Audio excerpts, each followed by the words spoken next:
The call came at 2:47 in the morning, and when Riker Crow saw the number on his phone screen, a county hospital 3 states away, he already knew. Not the details, not how bad, but he knew the way a man knows when the past he buried finally claws its way back up through the dirt. His daughter was 20 years old. She was supposed to be waitressing at a roadside diner off Highway 9, picking up extra shifts to cover her spring semester books. Instead, a trucker found her behind the dumpsters in the snow, barely breathing, her face so swollen the attending nurse asked twice whether they had the right next of kin. Riker made the drive in under 4 hours. He ran 2 red lights and didn't notice either one. And when he pulled into that hospital parking lot, coat half buttoned, hands still shaking from the cold, he heard them before he saw them. That low, unmistakable rumble. Harley engines idling in the dark.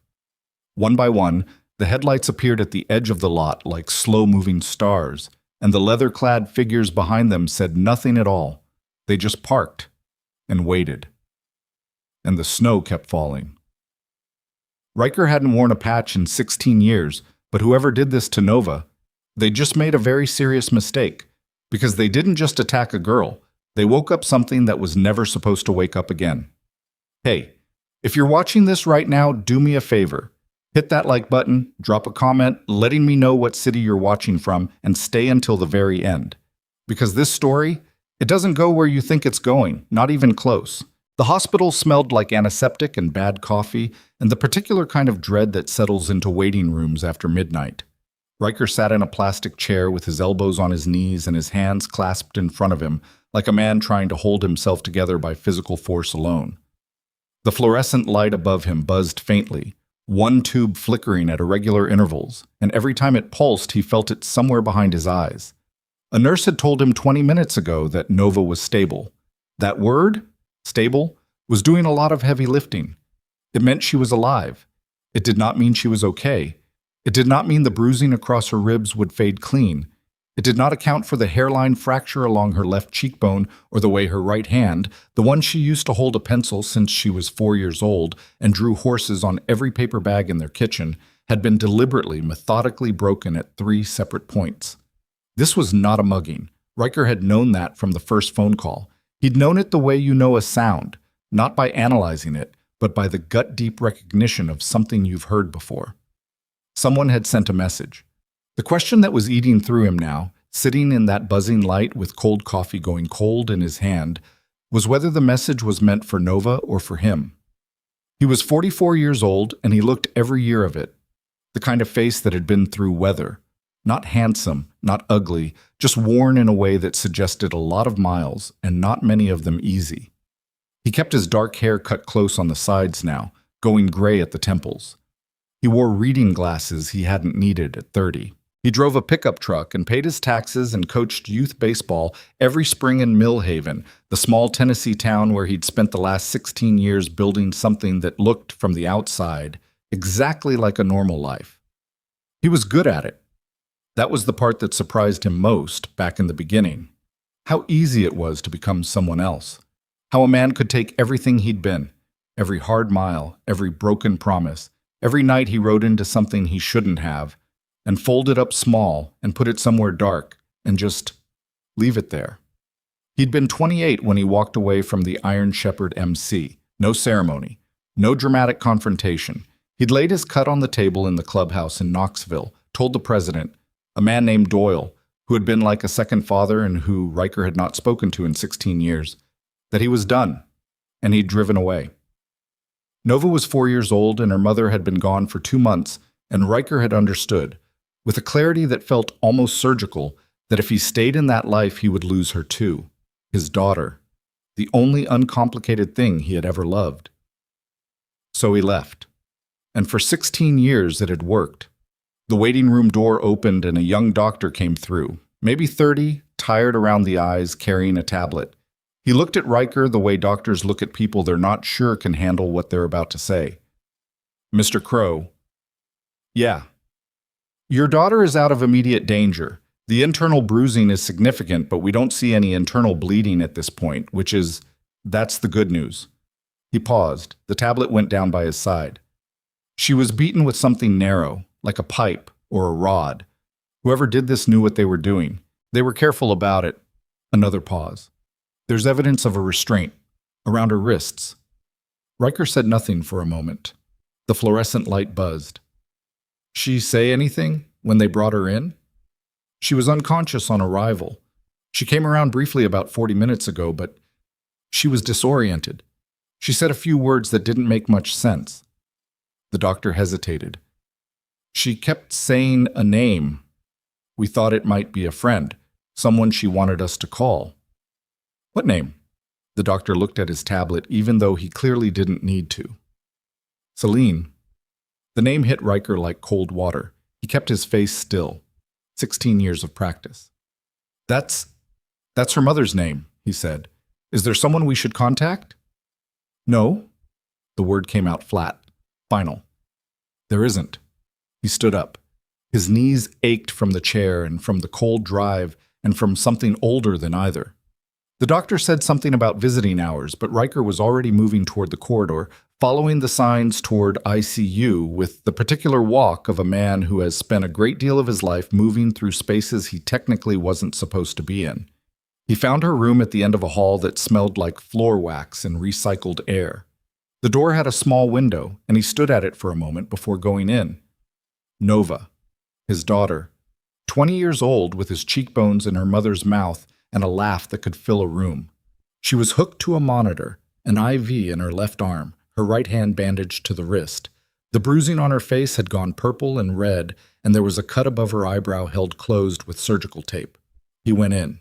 He sat down beside the bed and did not touch her because he was afraid of hurting her, and because he was afraid of a lot of things right now, and he was old enough to know that fear that gets pushed down doesn't disappear, it just finds somewhere else to live. He sat there for a long time. Outside, beyond the window at the end of the hall, the parking lot lights caught the falling snow. And below them, Riker had seen it when he came in, and he saw it now, the dark shapes of motorcycles. 6 of them in a loose arc near the entrance. 8, 11. More arriving while he watched, headlights cutting through the snow and then going dark. Men in leather getting off their bikes with the slow, deliberate calm of people who had nowhere else to be and no intention of leaving. He didn't know any of them. He was 3 states from home. He hadn't reached out to anyone tonight, had driven straight here alone, the way he did everything important. And yet they were out there, these leather-clad strangers standing in the snow at 3 a.m. in the parking lot of a county hospital, and the sight of them did something complicated to his chest. He turned back to his daughter. "I'm here," he said quietly. "I'm right here, Nova. Okay? I'm not going anywhere." She didn't stir. The monitor beeped its slow, steady rhythm. The snow kept falling. Hookdown. By 5 a.m, the temperature outside had dropped to 14 degrees, and there were 23 motorcycles in that parking lot. Riker had gone out once, at around 4, needing air and needing to think, and not being able to do either inside the building's sterile hum. He'd stood on the steps under the hospital's entrance overhang and lit a cigarette. His first in almost 3 years, he'd bummed it off a maintenance worker and watched the men in the lot below. They weren't doing anything threatening. That was the strange part. They weren't posturing or drinking or causing any kind of disturbance. A few of them had set up a kind of informal perimeter, just standing at intervals near the entrance and the parking lot exits, but they stood with their hands in their jacket pockets or their arms crossed against the cold, not blocking anything, just present. 2 of them were helping an elderly woman with a dead car battery, jumper cables, no ceremony, just doing the thing that needed doing. One was sitting on a bench near the entrance talking to a man in scrubs who looked like he'd just finished a brutal shift, and there was no drama in it. Just 2 tired people sitting in the cold at 4 a.m, one of them listening. A man detached from the group and walked up the steps toward Riker. Big, maybe 6'3", with a gray beard trimmed close and a cut that read, Iron Covenant MC across the back with a Texas bottom rocker. He stopped a few feet away and didn't offer a hand. "You Riker Crow." Not a question. "Who's asking?" Riker said. "Name's Parrish. I was 3 years behind Doyle at the Richmond Charter." He paused. "He called me. Said you might need some eyes out here." Riker smoked. He looked at Parrish's face and found the kind of eyes that have seen a lot and stopped being surprised by most of it. I haven't talked to Doyle in 16 years. Yeah, he knows that. So why? Because somebody put your kid in a hospital and word travels. Parrish's voice was flat, not unkind. And because Doyle's got ears in places that still remember your name, and what those ears are saying ain't good. He glanced toward the parking lot. We're not here to bring you back into anything. We're just here, however long you need. Riker looked at the snow coming down in the cone of a parking lot light. He thought about what it meant that Doyle had heard. He thought about what it meant that someone had beaten Nova with something narrow and deliberate and careful. The way a professional does it when they want to hurt without killing. Not yet. What are those ears saying? He said. Parrish was quiet for a moment. When he spoke, he kept his voice low, not from caution exactly, more like a man delivering something heavy and being careful about how he sets it down. The name Carrion comes up. The cigarette had burned down to his fingers. Riker didn't notice. Carrion. He hadn't heard that name in 16 years either, longer. It was the kind of name that didn't get spoken much, even in circles where hard names were common currency, because the person attached to it had a way of finding out when it was used and sending a reminder, usually to someone's kneecaps, about the wisdom of silence. A trafficking operation running up through the Gulf states, fingers into the Midwest, built on a foundation of fear and money and the kind of corruption that went deep enough that local law enforcement wasn't an option, wasn't ever an option. Why? Riker said. His voice came out flat, empty. Why would Carrion care about me? I've been out for 16 years. I coach baseball in a town of 8,000 people. Nobody knows yet, Parrish said. That's the problem. He looked at Riker directly. Your girl say anything before they brought her in? She was unconscious. After. Riker took a breath of cold air. The name his daughter had said in her confused, barely conscious state floated back through him. Celine. And he pushed it back down. Hard. It was reflex. 16 years of practice. Not really, he said. She was disoriented. Parrish looked at him for one extra second. Whether he believed it or not, he let it go. Okay, my guys will be out here. You need anything? Coffee, a phone charger, somebody to make a call. You come find me. He started back down the steps. Parrish. The man turned. Why are you really here? Riker said. All of you. You don't know me. Parrish considered it. The snow fell between them. We know who you used to ride with, he said finally, and we know what kind of man ends that life to raise his kid alone. He paused. That counts for something. He went back down the steps. Riker stood there in the cold for a long time after that, the dead cigarette still between his fingers, thinking about things he had worked very hard for 16 years not to think about.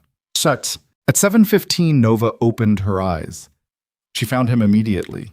His face, his hands, the familiar weight of him in the chair beside her bed, and something in her expression went from pain to relief so fast it nearly broke him open.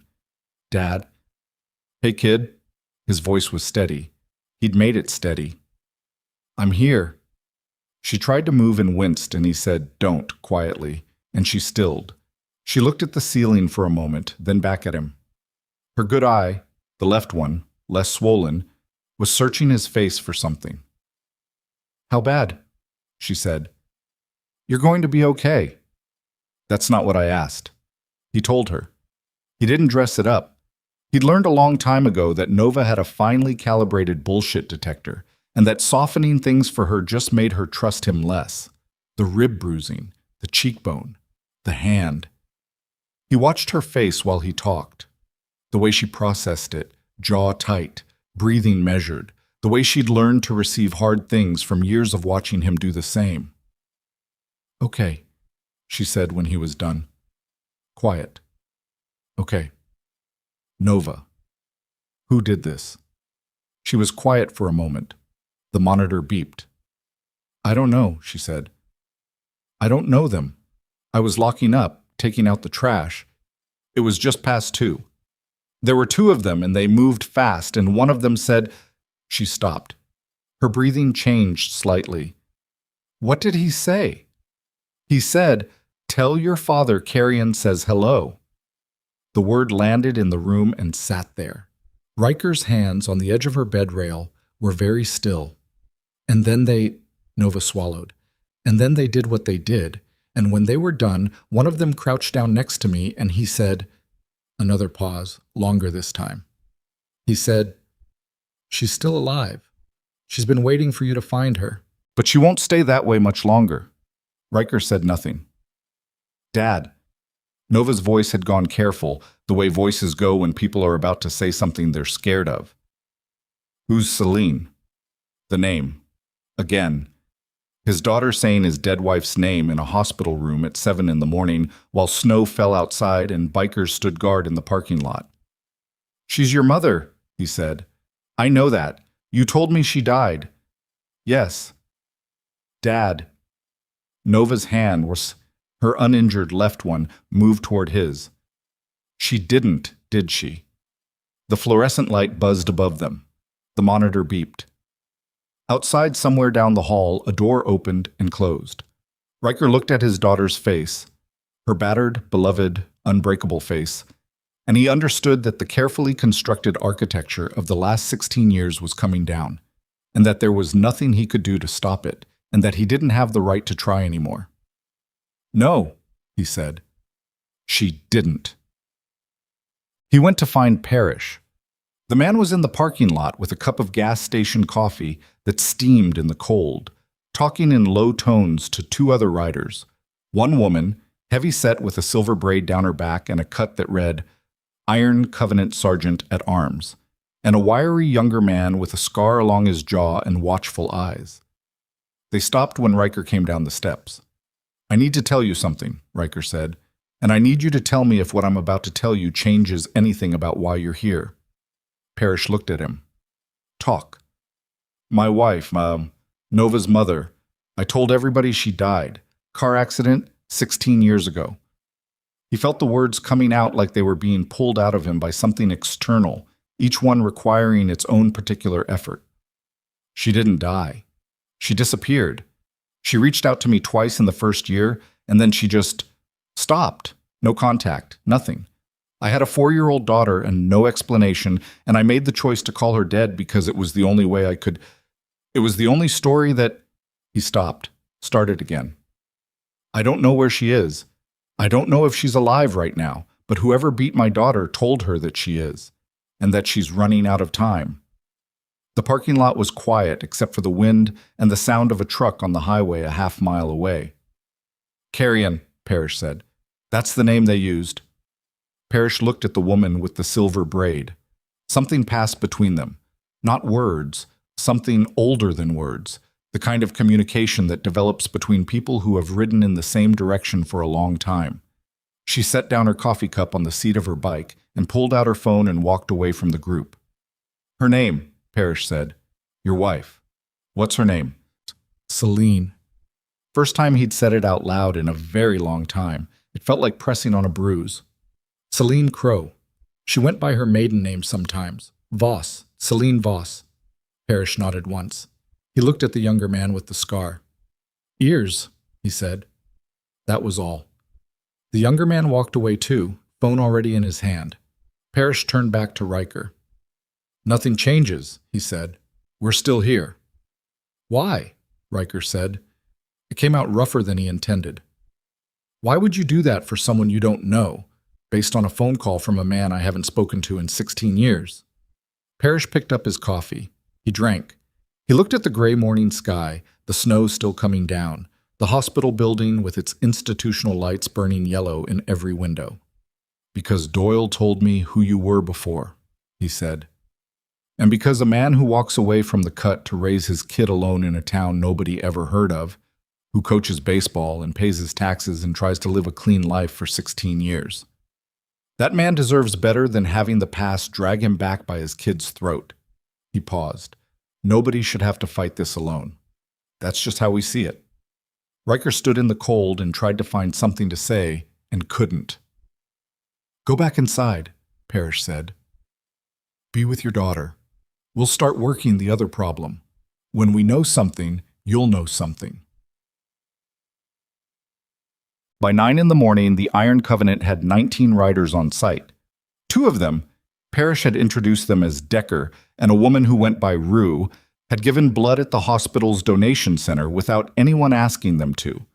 Three others had helped clear snow from the main entrance when maintenance was short-staffed. Decker, who turned out to have EMT training from a previous life, had talked a woman in the waiting room through the early signs of a panic attack while her husband was in surgery 2 floors up. None of it was showy. None of it performed. It was just the thing being done because it needed doing, because these were men and women who understood, on some cellular level, that showing up meant something even when the work was quiet. Riker watched all of this through the window of the second-floor lounge where he'd set up a temporary base. Phone charged, bad coffee, the particular suspended animation state of a man waiting for information he both needs and dreads. He watched the riders in the parking lot with something he couldn't quite name. Not comfort, not gratitude exactly. Something older and more complicated. The recognition of a kind of grammar he'd thought he'd forgotten. The language of people who orient themselves toward each other in a crisis. He thought about Doyle, about the phone call that must have happened in the dark somewhere. Doyle, 60-something now, still running the Knoxville charter probably, hearing Riker Crow's name attached to a hospital and a beating and the name Carrion, and picking up a phone and calling Parrish. No hesitation, no calculation. Just the phone call. 16 years. He didn't know what to do with that. His own phone buzzed. Unknown number, Tennessee area code. He answered it on the second ring. Crow. A man's voice, low and rough and careful, like gravel under a door. Who is this? Somebody who knew your wife. A pause. Somebody who helped her disappear. Riker stood up from his chair. His whole body had gone very still. Talk, he said. Not on the phone. I'm in Delcom. That's 4 hours from you, I'd guess. There's a diner called Remy's off the county road. You'll see the red sign from the highway. Tonight, 9 o'clock. Another pause. Come alone. How do I know you're not Carrion? Because Carrion doesn't call ahead. A beat of silence. She talked about you. Every time she had to move, and she moved a lot, she'd say the same thing. She'd say, he's safe. He got out with Nova. He's safe. That's why she stayed away. You understand what I'm telling you? The call ended. Riker stood in the second-floor lounge for 30 seconds exactly. Then he went back to the window, looked down at Parrish's gray-bearded figure in the parking lot below, and made a decision he'd been unconsciously working toward since 2:47 in the morning. He went downstairs. The hospital cafeteria was half empty at 9:30. A few nurses on break, a family group eating in silence, a maintenance worker with a newspaper, the smell of institutional scrambled eggs and coffee. Riker bought 2 cups and found a table near the window and waited, and after 3 minutes Parrish came in, looked around once, and crossed to him. He sat down, didn't touch the coffee. You got something. A call, Riker said. Someone who says they know where Celine is, or where she's been. He looked at Parrish directly. I need to ask you something, and I need an honest answer. Go. How serious is Carrion? Not rumors.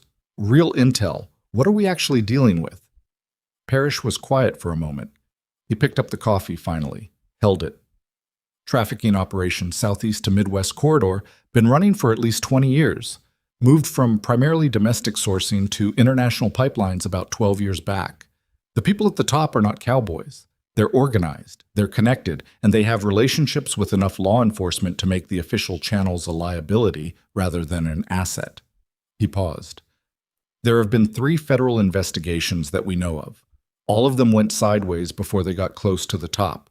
The current rumor is that there's a federal agent embedded at the operational level, but nobody knows who. That's the kind of operation we're talking about.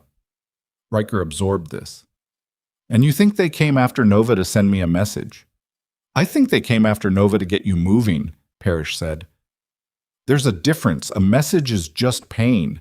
What they did, the thing they said to her about her mother being alive and running out of time, that's not a message. That's a leash.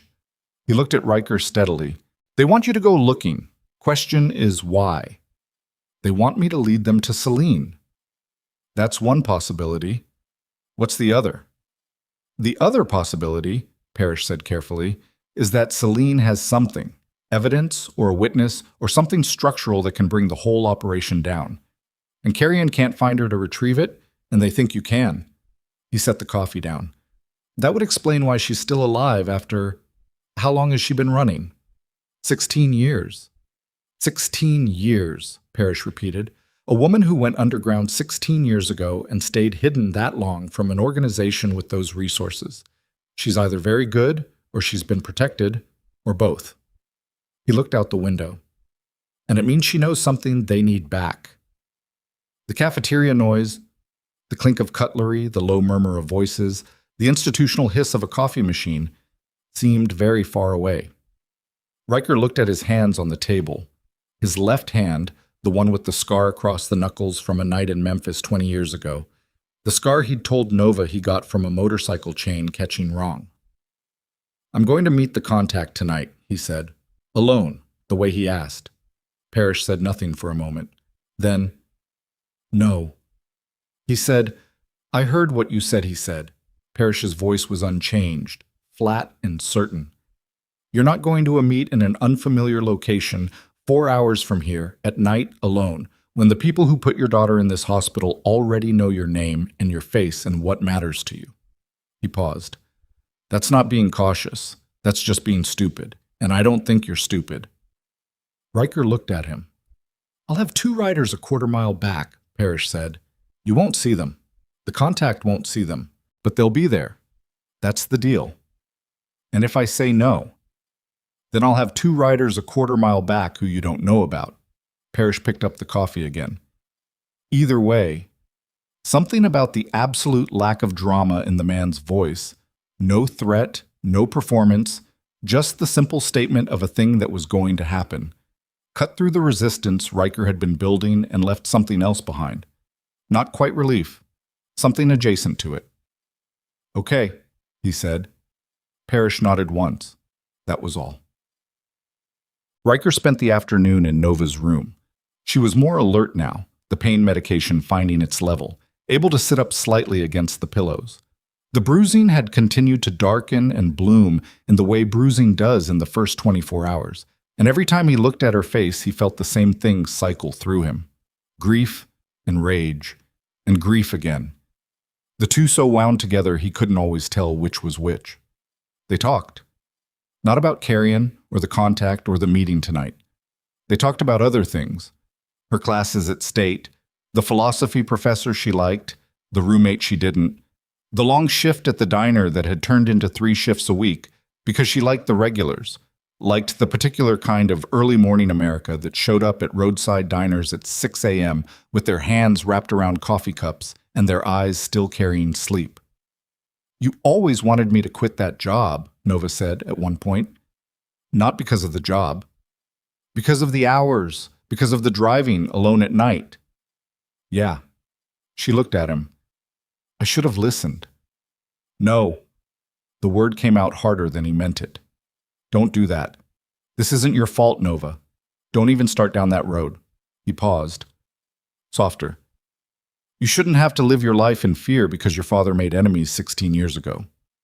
She was quiet for a moment. The monitor beeped. Outside the window, the snow had stopped and the sky had gone the flat white of an overcast afternoon, everything drained and still. Tell me about her, Nova said. My mother. Tell me something true. Riker looked at his daughter for a long moment. He thought about what to say. He thought about all the things he'd decided 16 years ago were better left unsaid. The calculus of protection versus honesty that parents make and mostly get wrong. She laughed at everything, he said finally. Not performatively. She just found things genuinely funny, things other people didn't notice, the absurdity of small situations. She'd be in the middle of something serious and she'd see something, some tiny ridiculous thing at the edge of it, and her mouth would start to go and she'd be trying to hold it in, and that made it worse. He paused. He could see it exactly. 20 years gone, and he could still see it exactly. She was the bravest person I've ever known. Not reckless. brave. There's a difference. She understood the cost of things, and she did them anyway. Nova's eye, the one that wasn't swollen shut, was very bright. She'd be proud of you, Riker said. Is, maybe. He held the distinction carefully. Whatever's true, she'd be proud. Nova reached out with her left hand and put it over his. Her fingers were warm, and he looked down at them and thought, this is what I protected. This is what I left the life for. This exact hand, this exact person, 20 years old and lying in a hospital bed and asking him for something true. He was going to find Celine. He was going to finish this, whatever it cost. At 4 p.m, the young man with the scar, Riker had learned his name was Fenn, came to find him in the hallway outside Nova's room. His expression was contained in the way people contain things when the thing is bad. Parrish wants you, he said. They went down to the parking lot. The sun was already going low, the winter afternoon burning out fast, the temperature dropping again. Parrish was standing near his bike with the woman with the silver braid. Her name was Cass, Riker had learned, and she was the Covenant's sergeant-at-arms and apparently its informal intelligence coordinator, with a network of contacts that operated through channels Riker had stopped understanding around 2015. Tell him, Parrish said to Cass. We ran the name, Cass said. She had the direct, no-ceremony way of talking that Riker associated with people who had spent years in professions where directness prevented casualties. Celine Voss, formerly Celine Crow. We have a thread. She paused. She's been using a series of false identities. We found traces in 4 different states over the past 16 years. Wisconsin, Montana, 2 stints in the Carolinas. The pattern is consistent. She stays somewhere 2-3 years, then moves. Never leaves a full financial footprint. Cash economy. Whatever work she takes is under the table. Where is she now? Riker said. We don't know. Last confirmed trace is from 8 months ago. Wayford, Virginia. Small town.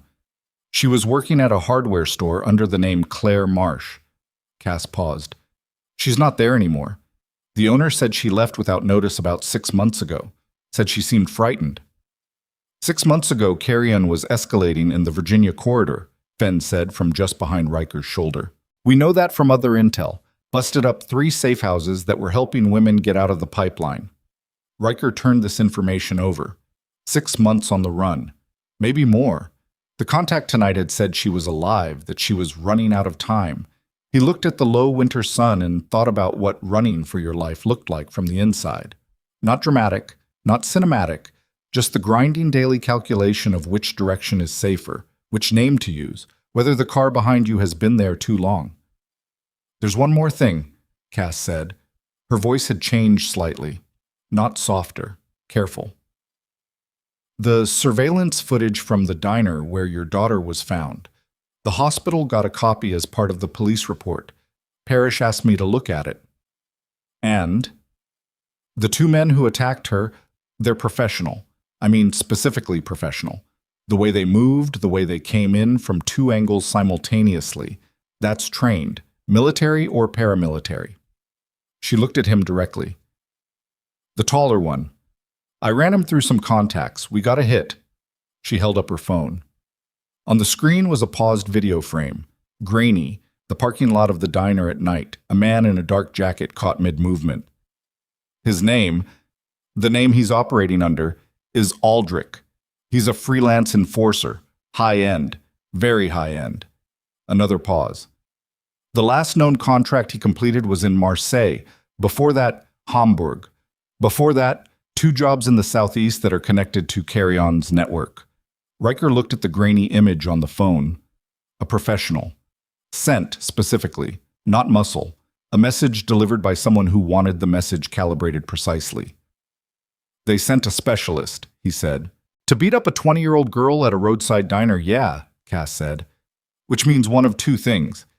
Either they're sending a message that's meant to be taken very seriously. She paused. Or they couldn't find Celine and they ran out of other options.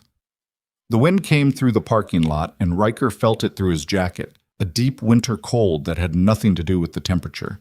He looked out at the highway beyond the lot, the winter light dying, the world going dark at the edges. They'd sent Aldrich because they couldn't reach Celine. They'd beaten Nova carefully, deliberately, professionally, because they needed Riker to move, to lead, to be the thread that unraveled the location of a woman who had spent 16 years making herself impossible to find. He was the key.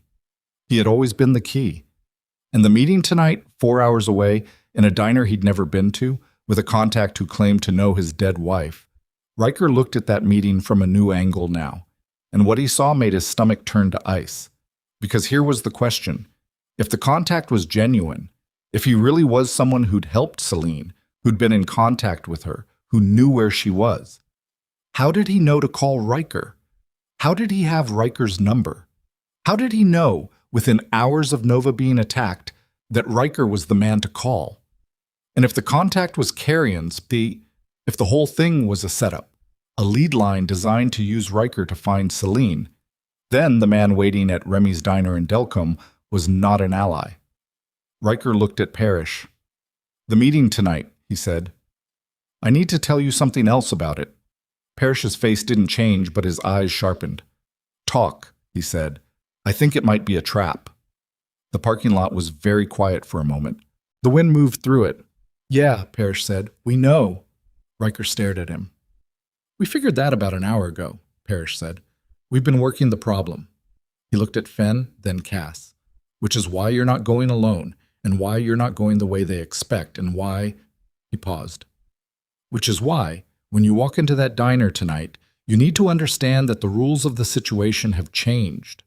"What does that mean?" "It means," Parrish said, "that you're not going there to get information. You're going there to look like you're trying to get information while we work the other side." He reached into his jacket and pulled out a folded piece of paper, opened it, held it up. It was a printed photograph, dark, slightly grainy, a warehouse exterior in what looked like winter. Because in the last 2 hours, Cass's people found something. Not Celine, not yet, but something connected. He tapped the photograph. A holding location. Carrion's. An hour and a half from here. Riker looked at the photograph. His heart was doing something slow and heavy in his chest. "There are people in there," Parrish said quietly. "We don't know how many. We don't know conditions. We don't know if Celine is one of them." He looked at Riker steadily. "But we know someone needs to go find out. Tonight, while Carrion's eyes are on you at that diner in Delcombe." The winter light was almost gone now. The hospital parking lot was full of motorcycles, 23 iron horses standing in the cold, belonging to men and women who had come here for a man they didn't know because the man he used to be was worth something to people who still rode. Riker looked at Parrish's face. He looked at Cass, at Fenn, at the other riders standing at their bikes in the gathering dark. "Tell me the plan," he said. And somewhere 4 states away, in a room with no windows and a lock on the outside, a woman who had spent 16 years running, who had needed to believe, that the man she loved was safe, and her daughter was safe, and the terrible weight of what she knew would someday be enough to bring it all down. That woman did not know that the night she'd been waiting for without knowing she was waiting was finally, at last, beginning. The engines were already warming up.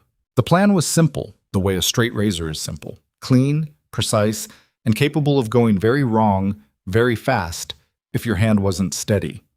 Riker would drive to Delcombe alone. He would arrive at Remy's diner at 9 o'clock, as instructed, and he would sit across from whatever Carrion had sent to meet him, and he would perform the role of a desperate father looking for his missing wife. He would ask questions. He would listen.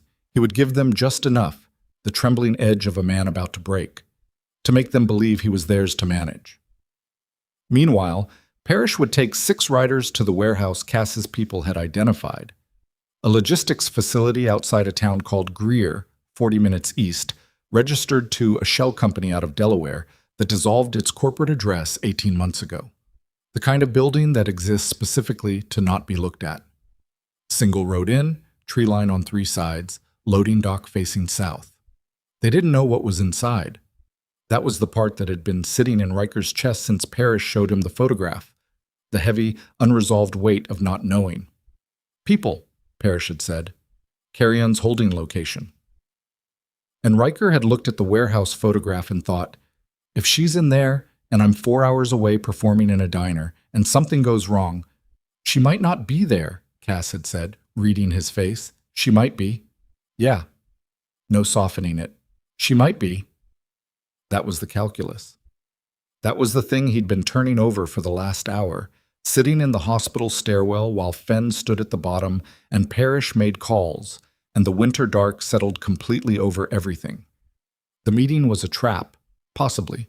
The warehouse was real, probably. Celine was in one of those two locations. Maybe. And Riker was one man who could not be in both places, and every minute they sat still was a minute the situation was moving without them. He'd made the decision the way he'd always made decisions under pressure, not by resolving the uncertainty, but by choosing the action that was least reversible in the wrong direction. If the meeting was a trap and he walked into it, the worst outcome was that Carrion confirmed his location and his willingness to move. They already had both. If the warehouse was real and they missed it, if Cass's intel was right and Parrish moved at the wrong moment and spooked the operation, they might not get another window. Go to the meeting, he'd said. Send Parrish to the warehouse. That's the play. Parrish had looked at him for a long moment and then nodded once. That was all. Now it was 7:40 in the evening, and Riker was in a gas station bathroom outside of Delwood, scrubbing cold water on his face and looking at himself in a mirror that had a crack in the upper left corner. He looked like what he was, a man who hadn't slept in 18 hours, who'd spent most of them in a hospital waiting room and a parking lot in the snow, who was about to drive another 40 minutes into the dark and sit down across from someone who might be setting him up to be killed.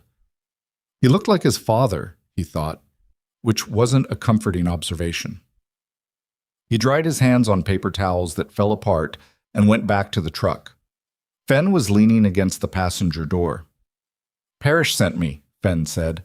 I know he did. I said I was going alone. And I said I'd ride separate, a mile back. Fenn's voice was entirely without apology. He was maybe 26, with that particular stillness that young men get when they've seen enough to stop performing. The scar along his jaw caught the gas station light. You won't see me, but I'll be there. Riker looked at him for a long moment. You do whatever Parrish says. Pretty much. How long you been riding with him? Fenn considered it. 4 years since I got back. Back from where? Kandahar. Then Mosul. Fenn said it the way people say things they've said so many times it's lost most of its texture. Parrish found me in a VA parking lot in Amarillo. I was...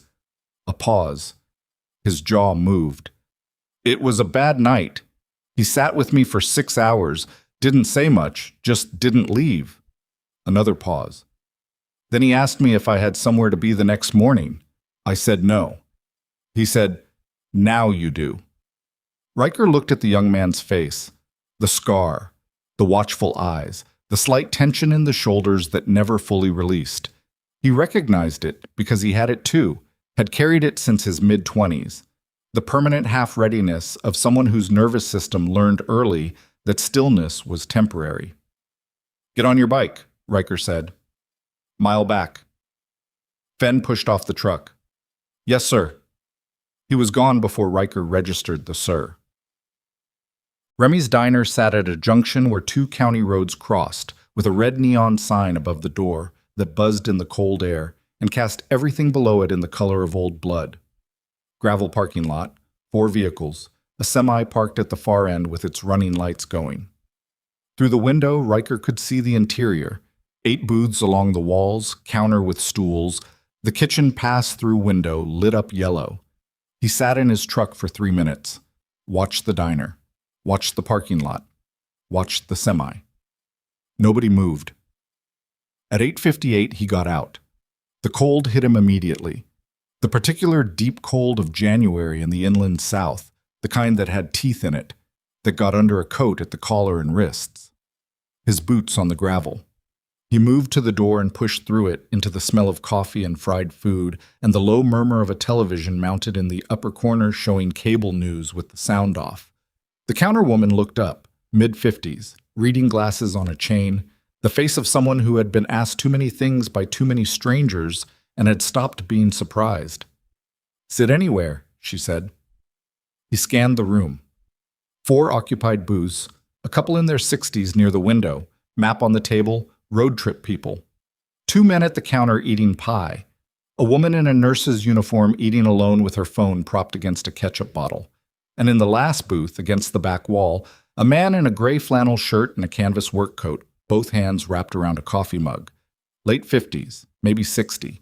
White hair worn short, a face that had been through weather the same way Riker's had, with the same suggestion of chosen difficulties, rather than accidental ones. He was watching Riker with eyes that were doing the same calculation Riker's were, checking exits, noting positions, assessing threat, not carrying muscle. That was the first thing. Riker had enough experience with enforcers to know the type on sight, the specific combination of physical readiness and deliberate blankness they cultivated. This man was something else. Tired was the word. Not weak, tired. The tiredness of someone who had been careful for a very long time. Riker crossed the diner and slid into the seat across from him. Neither of them spoke for a moment. "You're Crow," the man said. "You called me." "I did." He looked at Riker's face with the focused attention of someone committing it to memory, or comparing it against one they already had. "You look like her description. Who are you?" The man drank his coffee, set the mug down. "Name I've been using is Harlan. It's been Harlan long enough, it's mostly mine now." He glanced around the diner. Not nervous, just habitual. "I worked for the federal government for 22 years. The last 6 of those were inside Carrion's network." Riker said nothing. "Undercover," Harlan said. "Deep. The kind of deep where your handler retires and your new handler doesn't have clearance for half of what you've done, and you start to understand that the operation has lasted longer than anyone's career, and nobody up the chain actually wants it to end because it's too useful." He turned the mug in his hands. "I was working a source inside the distribution network 3 years into my cover when I made contact with a woman who was trying to gather evidence from the inside." The diner was quiet except for the television and the low sound of cooking from the kitchen. "Celine," Riker said. "She came in from the outside. We never fully understood how she found the access she found. She was not trained, she was not connected, she was operating on determination and the particular kind of courage that people have when they're so angry they've stopped being afraid." Harlan paused. "She'd seen something, connected to Carrion's network through someone in your club, someone who was feeding them information about movement routes. She saw enough to understand the scale of it, and she couldn't—" He stopped, started again. "She couldn't unknow it." The club. Someone inside the Iron Shepherds had been working for Carrion 16 years ago. Riker sat with that for a moment, feeling it settle into the architecture of everything he thought he'd understood about why he left and what he'd left behind. "She came to you," he said. "She came to me because she needed someone inside the federal structure who wasn't already owned. I fit the description barely. We worked together for 8 months building a case.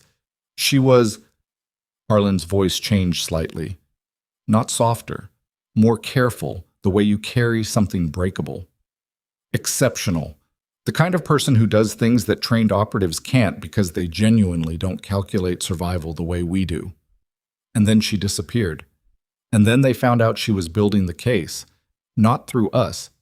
Through the leak in your club. They sent someone. I got to her first, barely, and I pulled her out and I put her in a chain of safe houses that I had set up off-book, off-network, completely deniable. He looked at Riker directly. "She made one choice I couldn't argue with. She said she was not going to contact you or the child. She said that as long as Carrion believed she was working alone, as long as there was no connection back to you, you were safe." He paused. "She was right. It kept you safe for 16 years. Riker's hands were flat on the table. He was aware of them distantly, the way you're aware of your own breathing when someone mentions it. "Where is she now?" he said. "That's the problem." Harlan's voice had gone to a different register, something underneath it now, some vibration of urgency that hadn't been there before. 4 months ago, she reached out to me. She'd been burned. Her current location was compromised. Somebody in the Safe House network talked. She moved twice in 6 weeks, and then she went silent. He looked at Riker. "I haven't heard from her in 10 weeks. The diner, the television light, the smell of coffee. But she's alive, Riker said. Whoever beat my daughter said, what they told your daughter was designed to get you here. Harlan leaned forward slightly. His voice dropped. I called you because when she went silent, I started making quiet inquiries, and what I found is that Carrion has not confirmed a kill. In their network, when they eliminate a problem, the confirmation moves up the chain within 48 hours. It's operational protocol. He paused. There's been no confirmation, which means either she's in the wind, which I doubt, she'd have reached me somehow, or she's being held. Why would they hold her? Because of what she has. Harlan reached into the inside pocket of his work coat and withdrew a flat envelope, manila, sealed. He laid it on the table between them but didn't push it forward. 16 years ago, when I pulled her out, she had assembled partial documentation. Not enough to prosecute, but enough to open a federal inquiry that would have been very difficult to contain. We couldn't move on it because the leak in your club meant Carrion had warning before we could secure the principals. He looked at the envelope. She took the original documentation with her, digital and physical. She told me she was going to build on it, add to it over the years, verify it, find corroborating sources. She told me that when the time was right, she would give it to someone she trusted and burn the whole thing to the ground. Riker looked at the envelope. I'm not what I was, Harlan said. I'm out. I've been out for 3 years. Whatever I was when I was inside that operation, I did things I can't account for cleanly, and I know that. But she trusted me once, and I owe her that back. He pushed the envelope forward. This is what I've assembled on my own since she went silent. Current locations, known associates, facility addresses. It's not complete, and it's not verified beyond my own eyes, but it's real. He paused. There's a holding location outside of Greer. I know about Greer, Riker said. Harlan stopped. He looked at Riker's face. You've already moved on it. It's being moved on right now. Something shifted in Harlan's expression. A rapid recalculation, the specific look of someone updating a picture they thought was finished. Who? He said. Who's moving on it? People I trust. How many? Enough. Harlan looked at him for a long moment. Then he looked past Riker's shoulder at the diner, the other tables, the windows. His expression had changed. You need to get out of here, he said quietly. What? I was not followed here. I was certain of it. His eyes were still moving. But you... He stopped, looked at Riker. Did you take a clean route? I drove straight from... Were you followed? Riker thought about the dark road, the minimal traffic, the mile of separation between him and Fenn's bike, invisible in the rear view. I don't think... One of those vehicles in the lot wasn't there 20 minutes before you arrived. Harlan's voice was very quiet now. The gray pickup, 2 down from yours. I've been watching it. Nobody's gotten out. He stood up. Not fast, deliberately, with the practiced, unhurried movement of someone who'd gotten up from bad situations before. We need to leave separately. Back roads, not the highway. Don't go back to the hospital tonight. My daughter is in a building full of people and your friends are already there, yes? Harlan was already pulling cash from his pocket, setting it on the table. The hospital is the last place they'll move on. Too visible. Too many witnesses. What they want is you, on an empty road, going where they expect. He met Riker's eyes. Take the envelope. Get to your people in Greer. Whatever they find in that building, it connects to what's in there. He gestured at the envelope. It all connects. He walked to the door with the easy, unhurried pace of a man leaving a dinner he'd been enjoying, no backward glance. Through the diner window, Riker watched him cross the parking lot to a battered Subaru with Tennessee plates, get in, and pull out slowly, no urgency, just a man going home. Riker sat for exactly 12 seconds. Then he picked up the envelope, put it inside his jacket, left $40 on the table, and walked out into the cold. His phone buzzed before he reached the truck. Parrish. He answered it. Talk. We're at the location. Parrish's voice was stripped down, quiet. The particular compression of someone being careful about sound. In the background, Riker could hear wind and the distant sound of an engine idling. There are people inside. We can see movement through the loading dock window. At least 6, maybe more. We can't get a full count. A pause. Riker. There's a woman who matches Celine's description. Everything in him went very still. You sure? No, I'm not sure. Cass got a partial view. Dark hair, 5'6", maybe 130 pounds. Right age. Parrish's voice was even. We need to move soon. There's a vehicle inside the compound, box truck. Looks like it's being prepped for transport. Transport. The word landed with its full weight. Not a holding facility. A transit point. They hadn't been using this location to keep people. They'd been staging them for movement. How long? Riker said. An hour, maybe less. The truck's engine was warm when we got here. What do you need? I need to know if you want to abort the Delcombe angle and get up here, or if you want us to move without you. A pause. There's no wrong answer, but I need it now. Riker was at his truck. He had his hand on the door. He thought about what Harlan had said. The gray pickup, nobody getting out, a vehicle that appeared while he was inside. He turned and looked at the parking lot. The gray pickup was still there, dark inside, no movement, or none that he could see. Move without me, he said. Don't wait, get those people out. His voice was level. I'll deal with what's here and come to you. Copy. A pause. Riker. Yeah. Whatever's in that building, we'll bring her out. Okay? We'll bring her out. The call ended.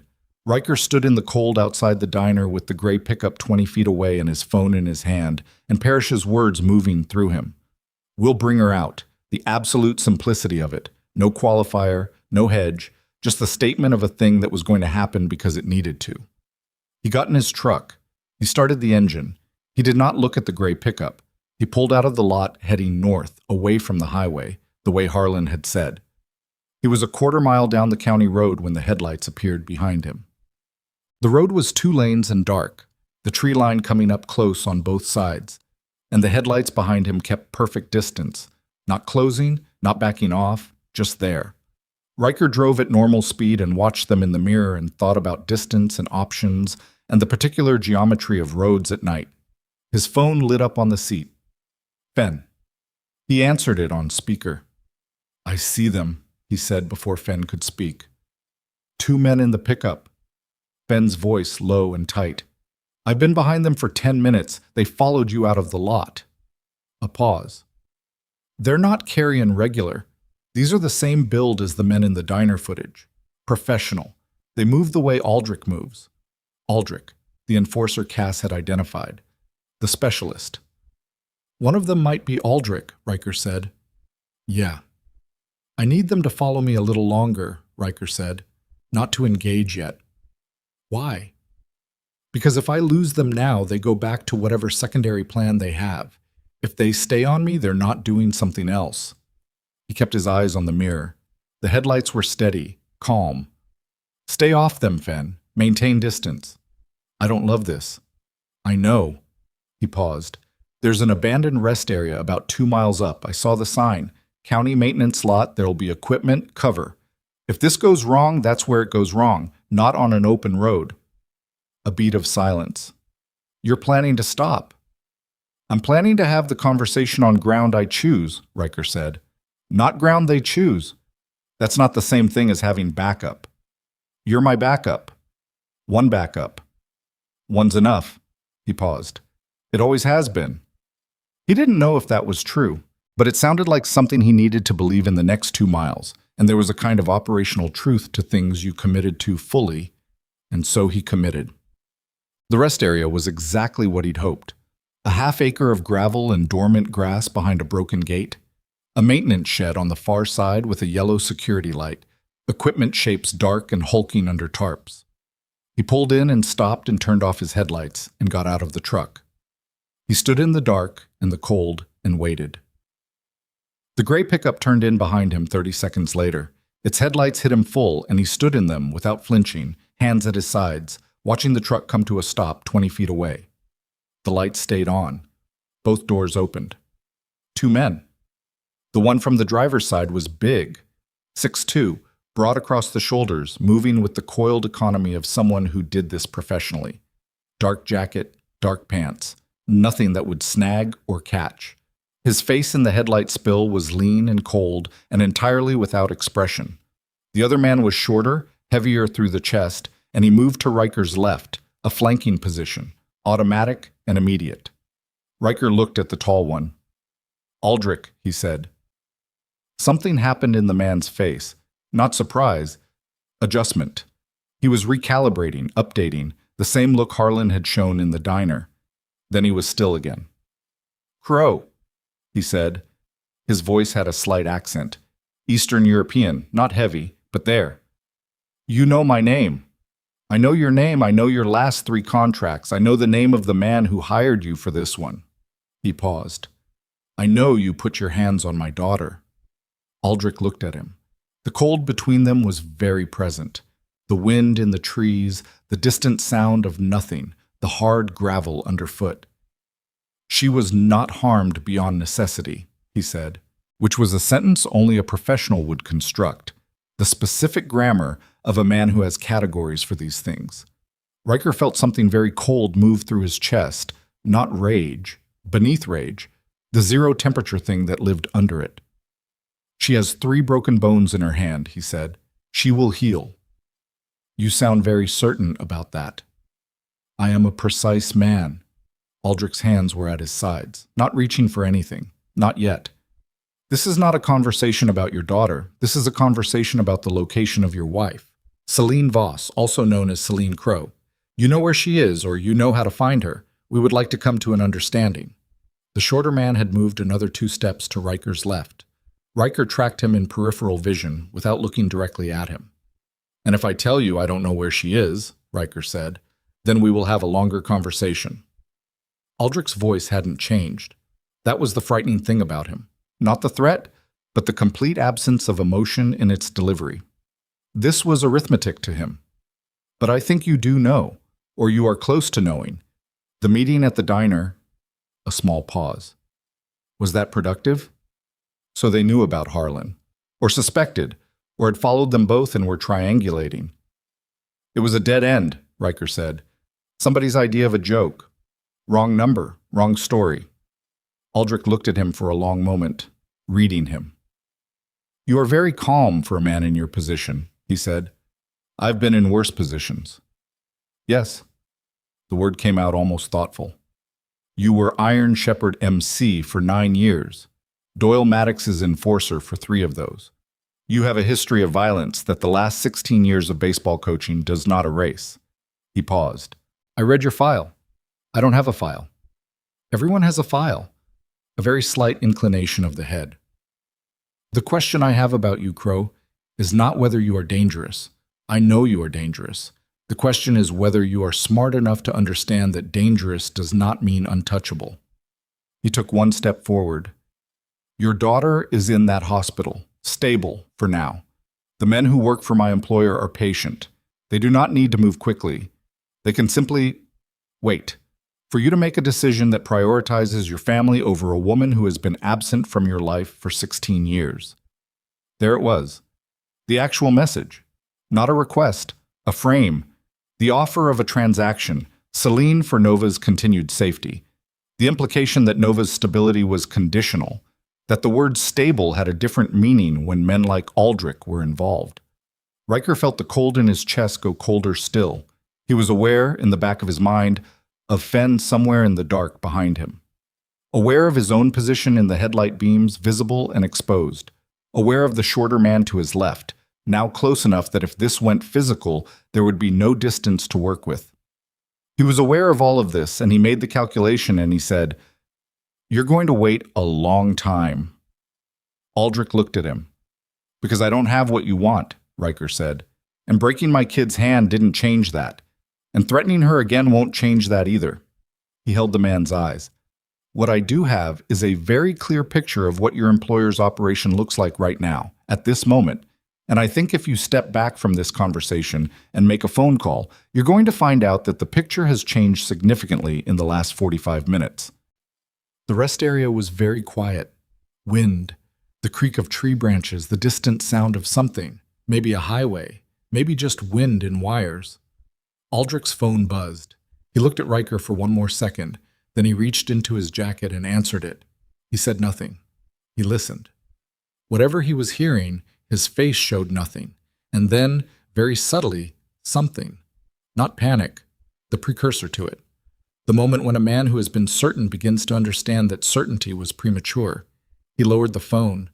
He looked at Riker differently now. "What did you do?" he said. "Not me," Riker said. "I've been standing here talking to you." Aldrich stared at him. The shorter man was looking at his own phone now, some communication arriving, and his posture had changed. Less confident, a kind of gathering in, like an animal reading a shift in the air. "The Greer location," Aldrich said. Quiet, almost to himself. "I think you need to make another call," Riker said. What happened in the next 4 minutes was this. Aldrich's employer called back. The call lasted 90 seconds, and Riker could hear nothing of the content, but he watched Aldrich's face and learned enough from it.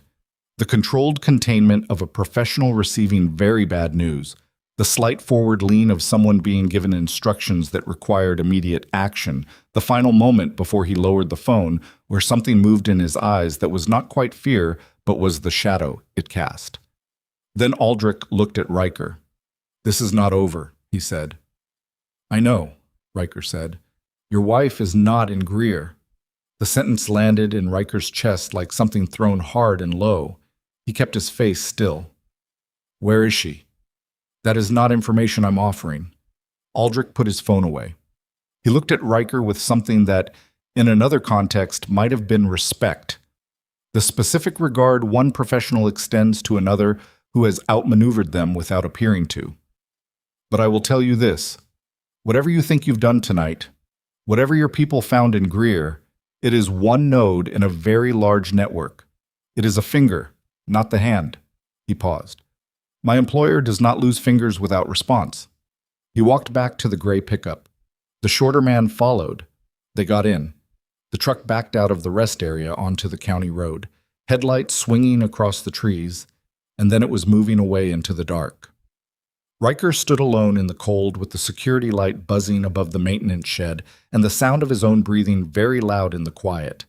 Fenn's bike came in from the tree line 2 minutes later, headlight off, moving slow. The young man stopped and cut his engine and looked at Riker. "That was Aldrich," Riker said. "Yeah, I had eyes on him." Fenn's voice was flat with suppressed tension. "You want to tell me what just happened?" "He got a call. Something at Greer. Something that needed his attention more than I did."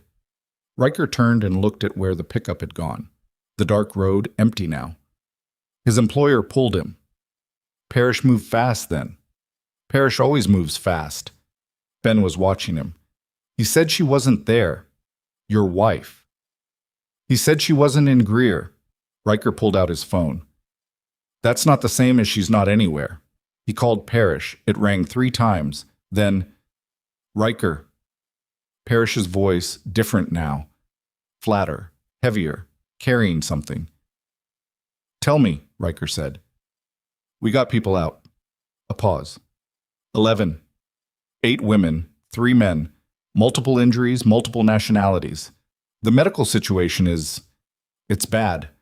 We've got people on that. Another pause, longer. "She wasn't here." "I know. But..." Parrish stopped. Riker waited. "But one of the women, she's in bad shape. She can barely talk. But she said a name to Cass when they brought her out. She kept saying it." A pause. "She said Celine. She said, 'Tell Celine they got us out.' Like she expected. Like she knew someone named Celine was going to hear about this." The cold night air. The rest area gravel. The security light buzzing. Riker stood in all of it and let this settle into him. The confirmation that Celine was real, that she was connected to these people, that she had been working this network from the inside even while running, building something, connecting pieces. "Riker," Parrish's voice again, still flat. "There's one more thing. Go. We found a phone. Burner, cheap, hidden in the wall cavity near the loading dock. It's been there a while. The battery was almost dead. Cass charged it." A pause. "There's one contact in it stored under a number, no name. Cass called it." Riker said nothing. waited. "It's a working number," Parrish said. It rang 6 times. No answer. But the voicemail message. Parrish stopped completely for a second, and in that second, Riker understood that whatever came next was going to rearrange something fundamental. The voicemail is in a woman's voice. She says, Parrish's voice was very careful now. She says, "If you're hearing this, you know what to do. Don't come for me. Get the others out and get clear. The evidence is in the..." And then Parrish said, "And then it cuts off. The message is incomplete, like the phone died before she could finish." Riker's eyes were closed. He didn't remember closing them. Celine's voice, on a burner phone in a wall cavity of a carry-on holding facility. A message left for people who might need it, in case she wasn't there to give instructions herself. A message that cut off because the phone battery died before she could tell them where the evidence was. 16 years of evidence, the documentation she'd built, the thing that could bring the whole network down. The hand, not just the finger. And the message that told them where it was had been cut off by a dying battery in a cold wall in a warehouse in Greer, Virginia. "The evidence is in the..." Riker said the incomplete sentence quietly. His voice didn't sound like his own. She was going to tell them where, but it cut off. "Yes." Riker opened his eyes.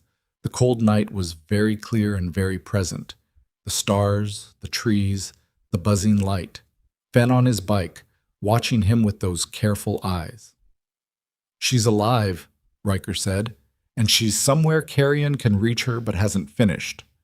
And she's left breadcrumbs, people, phones, pieces of a case she's been building for 16 years. He took a breath. "They didn't kill her because they need the evidence. They need to know where she hid it. That's how we read it too. Which means she hasn't told them." The cold went into him like a blade. "Which means they're making her tell them, which means we don't have time," Parrish said. "Yeah." The rest area, the dark road, the 11 people from the warehouse, injured, displaced, somewhere warm now because Parrish's riders had gone in and pulled them out. A burner phone with a dying battery and an unfinished sentence. Aldrich walking away because his employer had bigger problems now, but walking away with the knowledge that Riker Crow was moving, that the network was being touched, that time was compressing. Riker thought about the envelope inside his jacket. Harlan's documentation. Addresses, locations, known associates.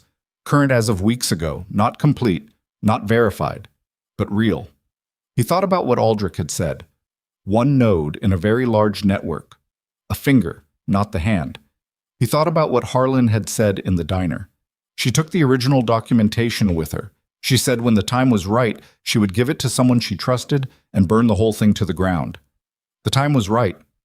The time had been forced right by a beating in a parking lot. And a message that cut off mid-sentence, and 11 people pulled out of a building by leather-clad riders who asked nothing in return. "Parrish," he said, "I need you to get back to the hospital. Stay with Nova. Make sure she's covered. All night. No gaps." "Done. What are you doing?" "I'm going to call Harlan," Riker said, "and then I'm going to need whatever riders you can put together by morning. How many can you reach?" A pause. He could almost hear Parrish doing the math, the calls across charters, the network, the word traveling fast on channels that didn't go through official anything. "By morning?" Parrish said. "East of the Mississippi?" Another pause. "As many as you need." The security light buzzed above Riker's head. The cold settled around him. Fenn was very still on his bike, watching, waiting. The envelope in Riker's jacket had addresses in it. Facilities, transit points, the geography of an empire built on fear. And somewhere inside that geography, in a place he hadn't found yet, was the woman he had called dead for 16 years because it was the only story that let him keep going. He had been wrong about her being dead. He had been wrong about the past staying buried. He had been wrong about the life he'd built in Millhaven being sufficient armor against everything he'd walked away from. But he had been right about one thing, the thing he'd understood sitting in that hospital parking lot at 4 a.m, watching leather-clad strangers jump-start a dead car battery in the snow, that the world contained people who showed up, not because they were paid, not because they were asked, because some people were built in a way that made it impossible for them to look at someone standing alone in the cold and just keep driving. He had been one of those people once. He thought, standing in a dark rest area in Virginia with an unfinished sentence echoing in his head and 11 survivors somewhere behind him and his daughter's broken hand and the name Celine in his daughter's mouth, that he might still be. His phone was in his hand, Harlan's number in his recent calls, the envelope against his chest full of addresses that needed to be checked before Carry-On had time to clear them. He found Harlan's number. He pressed call. It rang once, twice, 3 times. He was about to prepare for voicemail when the line opened. Not a voice, just the quality of an open line. Someone there, but not speaking. "Harlan," Riker said, "I need the addresses in your documentation cross-referenced against something. I need to know if there's a location Carry-On uses that isn't a transit point, somewhere they'd take a single high-value person for an extended period, somewhere secure and off the primary network." A pause. "I need it tonight." Silence on the line for 3 seconds. Then Harlan's voice, careful and rough. "There's one. There's always one." A pause. "It's in Kellard, 40 minutes from the West Virginia border. It's not in my documentation because I couldn't verify it. It came from a source I trust 3/4, which is enough to move on now if you've run out of other options." "What is it?" "A property, private residence, registered to a name that traces back 4 steps before it disappears. It's been used twice that I know of, both times for persons of operational importance to Carrion. Both times the person was moved there when the timeline needed to be extended." Another pause. "Both times they were moved out in a box." The night pressed in. Ben was watching Riker's face. "Address," Riker said. Harlan gave it to him. Riker wrote it in his phone. His hand was steady. Beneath the steadiness, something was moving, old and hot and buried. And he let it move because it was necessary now, because the 16 years of baseball and property taxes and ordinary life had been real and good and worth every day. But this was also real, and some things could not be outrun, and running was no longer an option. He looked at Fenn. "Can you ride tonight?" Fenn looked back at him with those steady, war-finished eyes. "Where to?" "West Virginia border, 4 hours, maybe more." "Then we need gas," Fenn said, and kick-started his bike. The engine caught and growled into the cold night, and Riker got in his truck, and the lights came on, and they moved out of the rest area onto the county road heading west. Into the dark, into the cold hold, into the full weight of everything that had been waiting 16 years for him to stop pretending he could leave it behind. Behind him, far back, the road was empty. Ahead of him, somewhere in the distance, a woman who had been brave enough for both of them was running out of... They drove through rain. It started 40 minutes outside of Kellard, not the clean cold snow of the hospital parking lot, but a wet, driving sleet that came sideways off the mountains and turned the road ahead into a gray smear. Riker kept both hands on the wheel and his eyes on the double yellow lines, and did not think about the things he could not control. Behind him, in his rear view, Fenn's single headlight held steady through the weather, close enough to see, far enough to be its own thing, a separate will moving in the same direction. The address Harlan had given him was a property outside Kellard proper, up a county road that wasn't on the standard GPS maps, the kind of road that existed on paper and in the memory of people who'd grown up near it. Riker had the address written in his phone and a rough directional sense from Harlan's description. County Road 7, past the grain elevator, left at the collapsed barn, the property set back 3/4 of a mile behind a tree line. He had Parrish's voice in his ear from 40 minutes ago.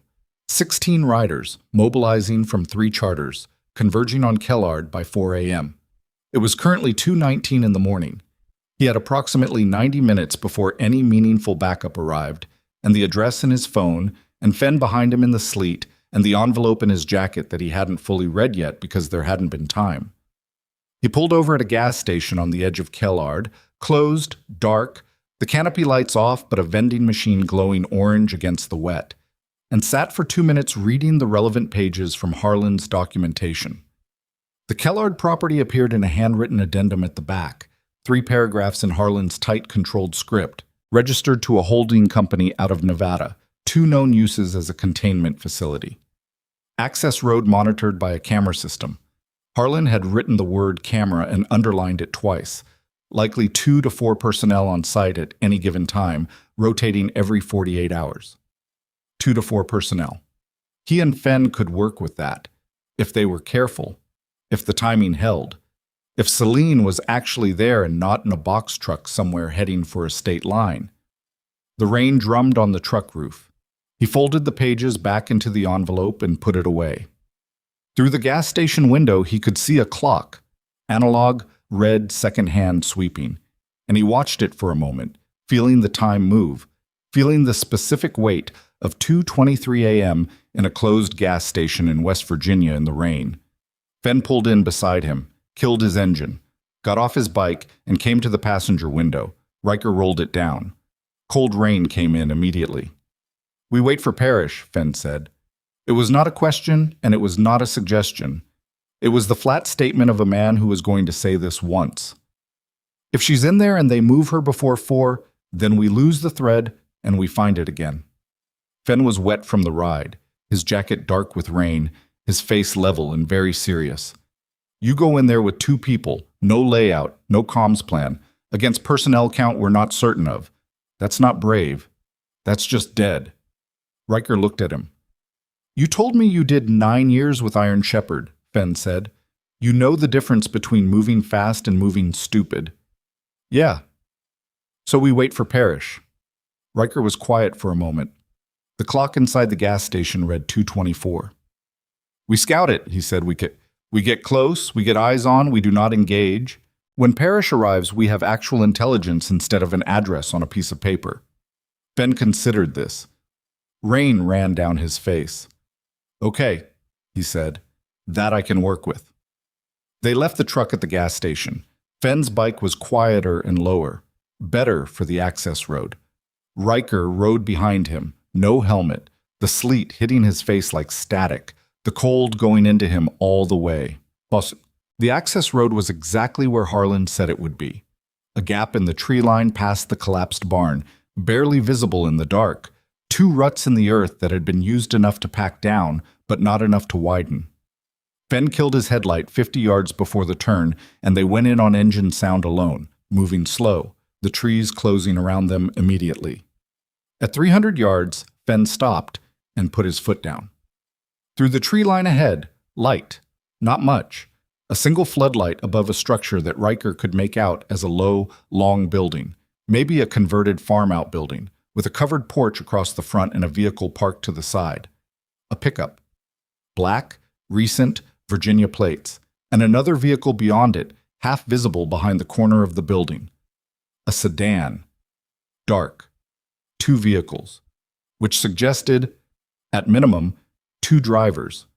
Possibly 3 people on site, possibly 4. Riker looked at the building for a long time. The single floodlight. The covered porch. A window on the near side, no light coming from it. A window on the far side, faint light. Interior, low, like a lamp rather than overhead fluorescence. Someone was awake in there. He pulled out his phone and checked the time. 2:41 a.m. Just over an hour until Parrish's earliest arrival. He was about to put the phone away when it buzzed. Not Parrish, Cass. He answered it with his thumb, held it close. "What?" "We have a problem." Cass's voice was stripped down to pure information, the way it got when things were moving fast. After Greer, after we got the people out, we called the state tip line. Anonymous, like we do. Gave them the location, told them there were victims on site who needed immediate medical response. A pause. Standard play. Gets the professionals in, keeps us clear.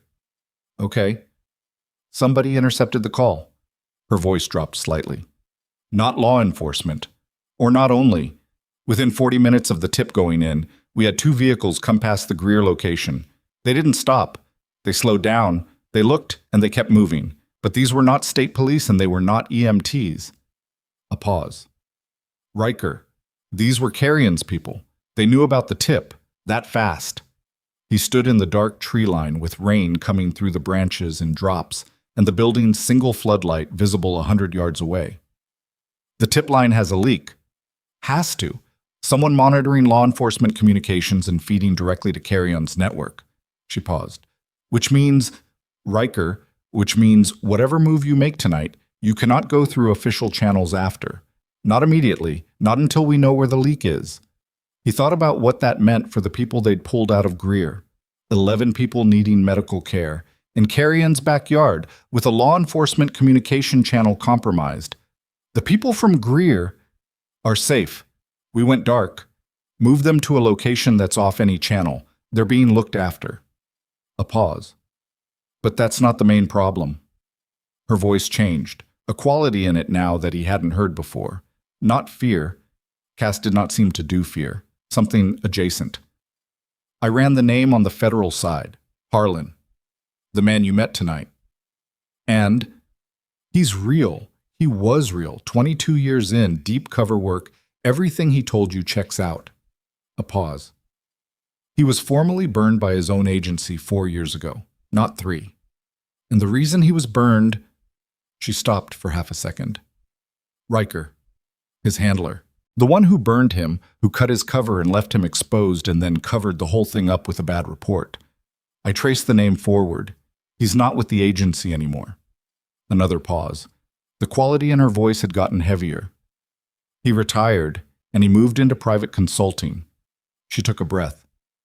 His current consulting client, as of 18 months ago, is a security firm out of Atlanta, and that firm's primary contract is with a logistics company that traces 3 steps, but it traces back to Carrion. The rain came through the trees. Riker stood very still. Harlan's handler is working for Carrion, he said. Has been for at least 18 months, probably longer.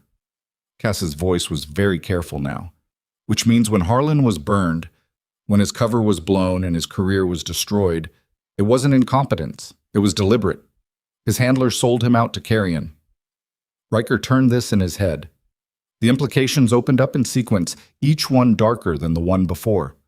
If Harlan's handler had been Carrion's asset for years, if the agency leak ran that high, then Harlan's entire operation, everything he'd built, every safe house, every source, every contact, all of it had been potentially visible to Carrion from the inside, which meant Celine's protection, the chain of safe houses Harlan had built for her, had been compromised at the source. Not recently. Possibly from the beginning. The question that rose from this was one he didn't want to ask. Cass, he said. His voice was flat and controlled. How much of what Harlan told me tonight was real? A pause. Longer than the others. We don't know, she said. He might not know himself. He might have been operating genuinely, thinking he was building something legitimate, while his own handler was feeding intel back to Carrion the entire time. She paused. Or he knew, Riker said. Or he knew. And tonight's meeting was the same thing as the Delcombe contact. Another leash. A better one. More credible. A pause. The address he gave you, Riker. The Kellard property. He looked at the building through the trees, the single floodlight, the lamp-lit window. It might be a clean address, he said. It might be. Or it might be where they want me to go. Yes. Fenn was watching him from 6 feet away, reading his face in the dark. Riker looked at the building for a long time, the geometry of it, the single vehicle visible, the second half hidden, the light in the window. If it was a setup, if Harlan had led him here deliberately, then there were people inside that building waiting for him, not 1 or 2 security personnel, more, enough. If it was clean, if Harlan was genuinely compromised without knowing it, if the address was real intelligence rather than a lure, then there was a chance Celine was through that wall, behind that lamp-lit window, running out of whatever time she had left. He couldn't know. Not from here. Not in the dark. How long until Parrish, he said. He checked in 12 minutes ago. He's an hour out, maybe less. A pause. Riker, don't go in there alone. I hear you. I need you to say you won't go in there alone. He looked at the building, the light in the window. He thought about Celine's voice on a burner phone in a wall cavity, saying, don't come for me, saying get the others out. The voice of a woman who had spent 16 years making herself small and moving in the dark and building something that could bring an empire down, and who had never, not once, called him. Because she was protecting him. And Nova. Because she'd made a calculation the same way he had, and her calculation had cost her 16 years of a life, and whatever was happening to her in that building or somewhere like it was the direct consequence of her choice to protect the people she loved rather than come home. He said, "I hear you, Cass." He ended the call. He looked at Fenn. "Change of plan," he said. Fenn's face was very still. "How bad?" "The contact tonight, Harlan. His handler is Carrion's asset. Everything Harlan fed through that handler for years was potentially compromised." Fenn absorbed this without visible reaction, including the safe houses. Including everything. Riker looked back at the building. "This address, I don't know if it's clean or if it's a box." "If it's a box," Fenn said slowly, "then they know we're here right now." The rain came down through the branches. The floodlight over the building hummed at the edge of audibility. Riker felt the stillness of the tree line around him, the dark, the wet, the cold ground underfoot, and measured it against the possibility that somewhere in that stillness, something was already measuring him back. "Yeah," he said. Fenn looked at the building. Then he looked at the access road behind them.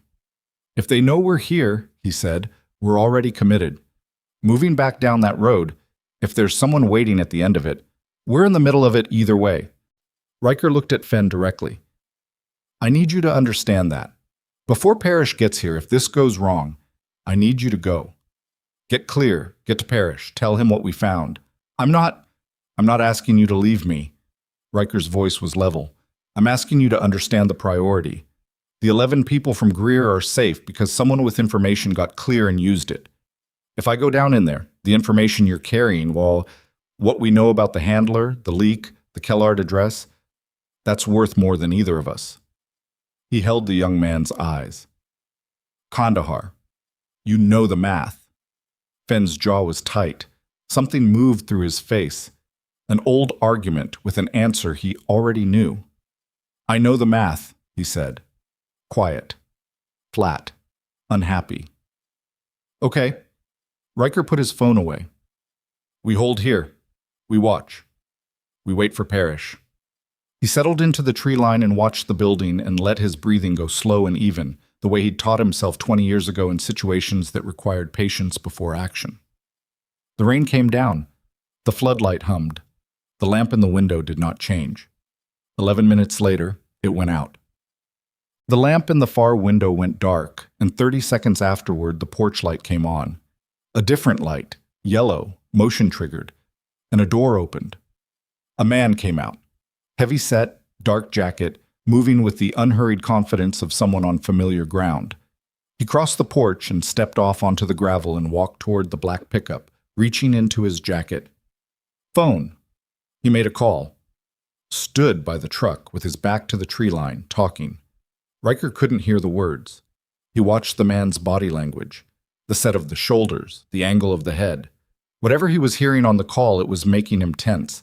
He turned once, slowly, scanning the perimeter without real urgency, the way people do when they've been told to check and don't actually believe there's something to find.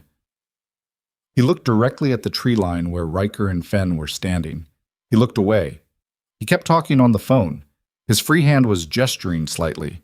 Frustration or emphasis or both. Then he lowered the phone and went back inside, and the porch light clicked off on its timer. Riker let out a breath. Fenn leaned close. "One visible," he said, barely above the sound of rain. "At least one more inside." Riker watched the building. The lamp went out when someone called him. He was told to check the perimeter. He paused. "They know we're in the area. Maybe not here specifically, but in the area." Harlan told them. "Or his phone is monitored and the call to me was flagged." Riker's jaw tightened. "Either way." His phone buzzed. "Parrish." He answered it immediately. "Where are you?" 40 minutes. Parrish's voice low and driving fast. "I've got 9 riders with me, 7 more coming from the southern route. They'll be 20 minutes behind. What's your situation?" Riker gave it to him clean and fast. The building, 2 confirmed vehicles, 1 visible personnel, at least 1 more inside, possible setup, Cass's intelligence about Harlan's handler, the compromised tip line. He gave it the way you give a field report, no editorializing, just the information. Parrish was quiet for 3 seconds. You think she's in there? I think there's a chance. And you think it might also be a trap? Yes. So we're riding into a potential ambush to rescue a woman who may or may not be inside, and any official backup channels we'd normally have are compromised. A pause. I've had worse Tuesday nights. His voice was completely even. Hold your position. When I'm 10 minutes out, I'll call. We'll coordinate approach. Parrish. Riker paused. There's one more thing. Go. The compromised handler, the agency man working for Carry On. His name is in Harlan's documentation. I have it. He paused. When this is done, if we get evidence out of wherever Celine has been building it, that name is going to be important. That's the federal connection. That's how Carry On has been operating with impunity for 20 years. A pause on Parrish's end. You're saying this is bigger than one rescue?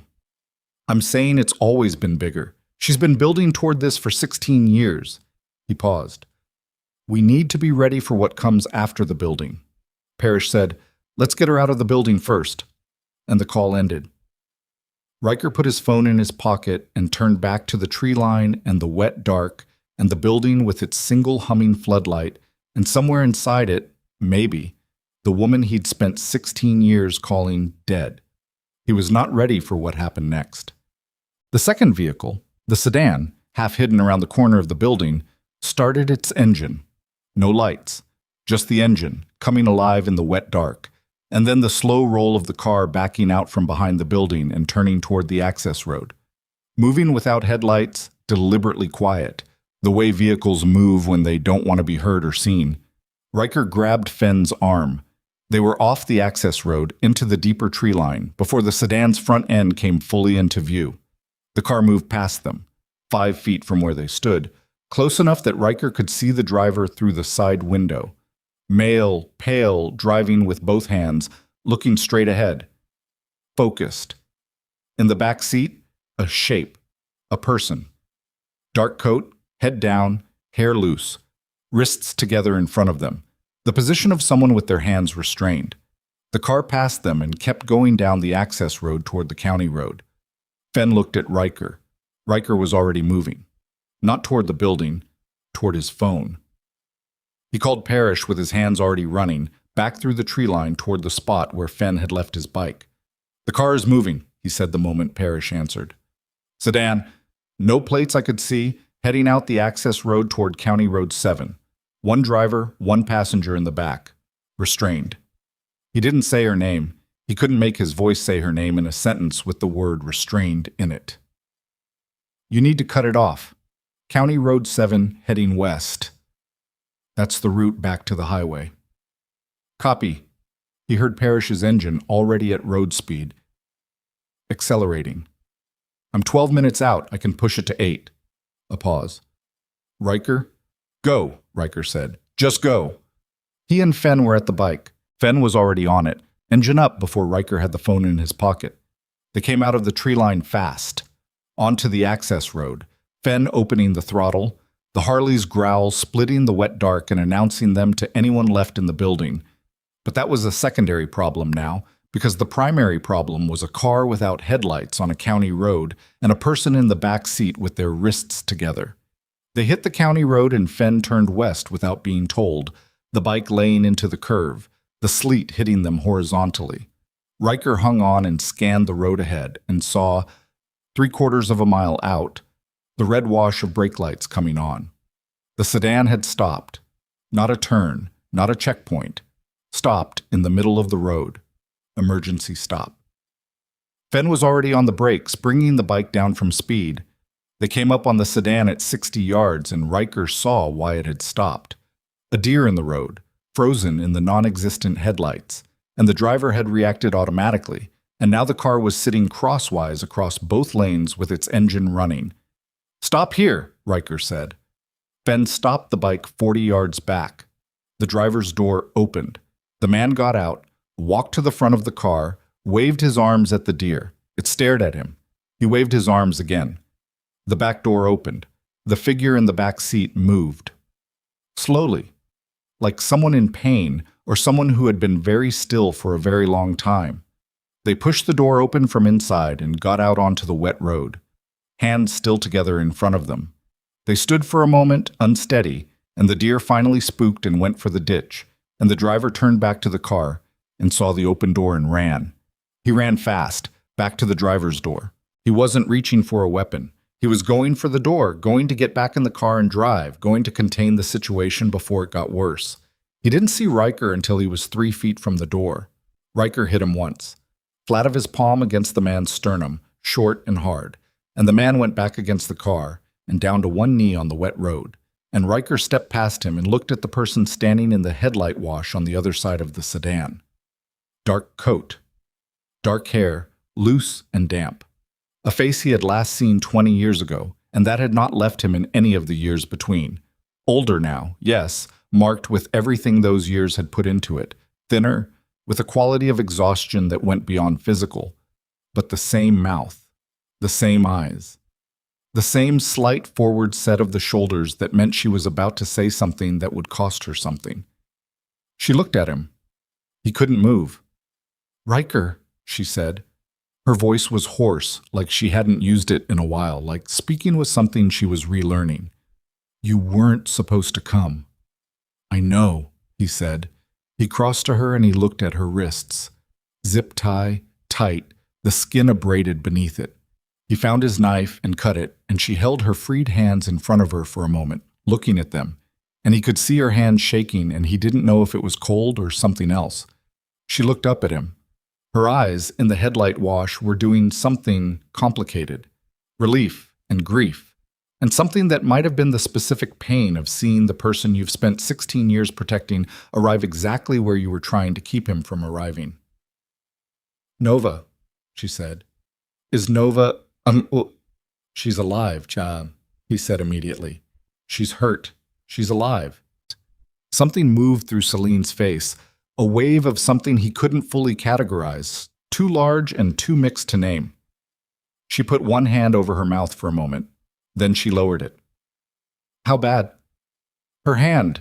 Some ribs. She'll heal." He paused. "She said your name. When they brought her in, that's how I know."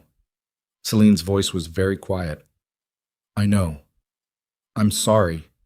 Riker, I'm so sorry. They found my last location, and I thought if I moved fast enough I could get clear before they could use her to find me, but they were already—" She stopped, took a breath. "They moved faster than I expected." "They had help from inside," he said. "Harlan's handler." She looked at him sharply. "You talked to Harlan?" "Tonight, at Remy's diner." Something changed in her face. A rapid recalculation. The same kind Aldrich had shown, the same kind Harlan had shown. But on this face, he could read it fully, could see every layer of it. "Harlan called you," she said. Not a question. Working something out. "Yes. He gave me your description, said he'd been helping you hide, said he'd lost contact 10 weeks ago." He watched her face. "He gave me this address." She was very still. The rain fell between them. The man on the ground behind Riker hadn't moved. Stunned, not unconscious, hands pressed into the wet road, head down. "Riker." Her voice had gone careful in a way that put every nerve in him on edge. "Harlan called you tonight." "Yes." "And gave you the address." "Yes." "This address." She was looking at him with something that was either confusion or horror or both. "He doesn't know this address. I never told him this address. I never told anyone this address. I found this location on my own, 3 months ago. I've been here 5 weeks." She paused. "Harlan does not know where I am." The road, the wet dark, the rain, Fenn's bike idling somewhere behind him. "Then how?" Riker said. "Because this isn't a rescue," Celine said. Her voice was very flat now, the flatness of a person looking at a conclusion they don't want to have reached. "Or it's not only a rescue." She looked at him. They let me get out of the car. The driver stopped for the deer, and I opened the door and he didn't come after me fast enough. She paused. Riker. He didn't come after me fast enough. The man on the ground, who had run for the driver's door, not to pursue the escaped prisoner, who had been on the road without headlights, who had stopped for a deer in a way that gave a person in the back seat time to get out and be seen. They were delivering you, Riker said. They were delivering me to whoever was following. Her eyes were steady on his. Harlan gave you the address because someone told him to, and the car came out without lights because... She stopped, took a breath. Because they wanted you to see it. They wanted you to follow it and stop it and find me. He understood then. The full architecture of it, not a rescue, a handoff. Celine extracted from a legitimate holding location and placed in a car without headlights on a county road at 3 a.m. where the man they'd confirmed was looking for her would intercept her. Clean, no blood, no trail back to anyone, because Carrion didn't want to kill her. Hadn't ever just wanted to kill her. They wanted what she'd spent 16 years building. The evidence, he said. Yes. They think if they hand you to me, I'll bring you somewhere safe, and wherever I bring you, the evidence is. He looked at her. Or they put a tracker on you. The car, your coat. She was already stripping the dark coat off her shoulders. Underneath it, she wore a gray thermal shirt soaked through with rain. She held the coat out away from her body and turned it, running her fingers along the seams, the collar. I don't feel anything, she said. The car, Fenn said. He'd come up behind Riker, quiet on his feet, the bike left on its kickstand back down the road. He was looking at the sedan. If there's a tracker, it's more likely on the vehicle, which is... He glanced at Riker. Which is where we were standing 30 seconds ago. Riker turned and looked at the sedan, at its undercarriage, its wheel wells, the standard locations. Then he looked at Fenn. Take it off the road, he said. Into the ditch. Keys are in it. Drive it in and leave it. He looked at the man still on the ground by the back tire. Him too. Fenn moved without comment. Riker turned back to Celine. She was standing in the rain in a wet thermal shirt, with her freed wrists held against her chest and her hair plastered to her face. And she was looking at him with an expression that was doing 6 things at once. Relief, and guilt, and grief, and something that, underneath all of it, was simply the look of a person who has been running for a very long time and has suddenly stopped and does not yet know what stillness feels like. How long were you there? He said. The building, the Kellard property. 5 weeks I chose it. 3 more they found it. She paused. 8 days since they took over the location. She stopped. Her jaw worked. I was cooperative enough to stay useful. A pause. I didn't tell them where the evidence is. 8 days, he said. Yes. He looked at her face, the hollows under her eyes. The way she was holding herself, one arm slightly guarded across her midsection, not cold, he realized. Pain, something beneath the thermal shirt.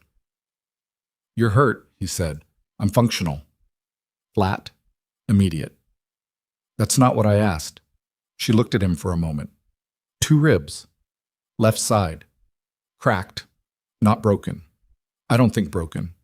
She paused. I've had worse. He looked at her and felt something move through him. Not rage, past rage. The cold, complete thing that lived below it. 8 days in a building with people who knew how to be careful about it. 2 cracked ribs. The evidence, he said. His voice was very controlled. Tell me where. Not here. She looked down the road. In the distance, coming from the west, lights. Multiple lights.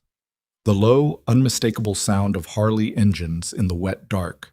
Parrish, finally, arriving. Not in the open. She paused. There's a lot you need to know before we move on it. Things I've found in the last few years. It's not just carrion. She looked at him. Her eyes were serious in a way that made his stomach shift. Riker, the man who burned Harlan, the handler. Cass found him. He's working for a security firm with carrion connections. He's more than that. Celine's voice had gone quiet. Very quiet. I've had 16 years to build this case, and what I built, It doesn't just point at Carrion. She paused. It points at the people who've been making sure Carrion survives federal investigation for 20 years. Politicians, Riker. People at a level that, when this comes out, and it has to come out, it won't just collapse a trafficking network. She looked at him with those steady, exhausted, undefeated eyes. It'll collapse some of the architecture around it. The engines were getting louder. Parrish's riders, coming in from the west, their headlights cutting through the sleet like a moving constellation. Riker stood on a wet West Virginia road at 3 a.m. with the woman he'd called dead for 16 years, who had 2 cracked ribs and 16 years of evidence hidden somewhere, and a story that was larger than anything he'd understood when he got the phone call at 2:47 in the morning 4 days ago. Or was it 4 years ago? Was it 20 years ago? Was it the specific moment he'd laid his cut on the table in Knoxville and believed that leaving was the same as being free? He looked at her face. "The evidence," he said again. "Where?" She held his eyes. "It's safe," she said. "But getting to it means going somewhere that Carrion will be watching. Somewhere they'll expect us to go because it's the only place left to go." She paused. "And Riker," her voice changed. Something in it he hadn't heard before. Not fear, but the shape of something she'd been carrying alone and was finally, at enormous cost, putting down. "There's a name in the evidence, someone you know." She paused. "Someone you trusted." The Harleys were close now. The wet road shook slightly with the collective weight of their approach. "Who?" Riker said. Celine looked at him, and in her eyes was the specific anguish of a person who has known something for a very long time that they did not want to know, and who has to say it now because there is no longer any version of the future that doesn't require. The name Celine said was Doyle. Riker stood in the rain and heard it and did not move. Around him the world kept doing what it was doing, the sleet coming sideways, the Harley engines growing louder from the west, Fenn somewhere behind him pushing the sedan into the ditch. And none of it penetrated the specific stillness that had formed in his chest around that single syllable. Doyle, who had sat across from him in the Knoxville clubhouse and said nothing when Riker laid his cut on the table, who had simply watched with those flat, patient eyes, who had called Parrish within hours of Nova going into the hospital and sent riders without being asked, who had been like a second father for 9 years, and who Riker had not spoken to in 16, and who had, apparently, been the reason there was a leak inside the Iron Shepherds that had compromised Celine's case before it could close. "How long?" Riker said. "From the beginning." Celine's voice was steady in the way things are steady when the person has had years to make peace with something that cannot be made peace with. He wasn't just feeding information. He built the channel. Carrion's connection to your club, Doyle created it. Revenue sharing, protection on transit routes, silence in exchange for consideration. She paused. "I found the first documentation 8 years in. It took me 4 more years to verify it completely." "He called Parrish," Riker said. "When Nova went in, he called Parrish and sent riders. Because he needed you moving. Because Carrion needed you moving. And Doyle needed you moving. And the fastest way to get Riker Crow off his quiet life and onto the road was to make him feel like the Brotherhood was still behind him." She looked at him directly. "Parrish doesn't know. I want to be clear about that. Parrish and his people are clean. Doyle used them the same way he's used everything, as a mechanism. He knew you'd trust them because they're real. Real. 19 riders in a hospital parking lot jumping car batteries in the snow, Cass running intelligence through the night, Fenn at his shoulder on every dark road. All of it genuine. All of it also, from Doyle's perspective, a tool pointed at a specific outcome. Parrish's convoy came around the curve, 9 headlights in a staggered formation, engines dropping to a lower register as they saw the 2 figures standing in the road. Parrish himself was first, pulling up and putting a boot down, taking in the scene with those quick, comprehensive eyes. He looked at Celine. He looked at Riker. "This her," he said. "Yes." Parrish looked at Celine for a long moment. Whatever he saw in her face, the wet thermal, the guarded ribs, the freed wrists, the quality of someone who had been through something sustained and was still standing, he accepted it without comment. He looked back at Riker. "Building's clear. 2 personnel ran when they heard us coming. We have the location contained." We need to move, Celine said. Her voice had shifted, harder now, operational. Doyle knows we found each other. He'll know within the hour. The evidence is in Knoxville. There's a storage unit on Mabry Road, Unit 41. Combination is Nova's birthday in reverse. It's everything. 20 years of documentation, verified, sourced, with Doyle's name running through the center of it. She looked at Parrish. Your president set this up. I need you to know that before we go further. Parrish was very still on his bike. The rain came down on his gray beard, on his cut, on his hands on the handlebars. The riders behind him had heard. Nobody moved. Say that again, Parrish said. Quiet, controlled. The specific quiet of a very large, very experienced man deciding something. Doyle Maddox has been Carrion's inside man for over 20 years, Celine said.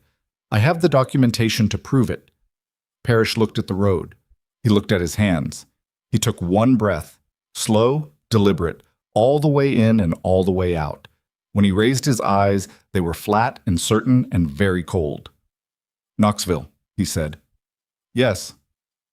How long to get the evidence out? An hour in the unit? Maybe less. And Doyle, Parrish's voice was still that same controlled quiet. He'll move to contain it when he knows we're coming.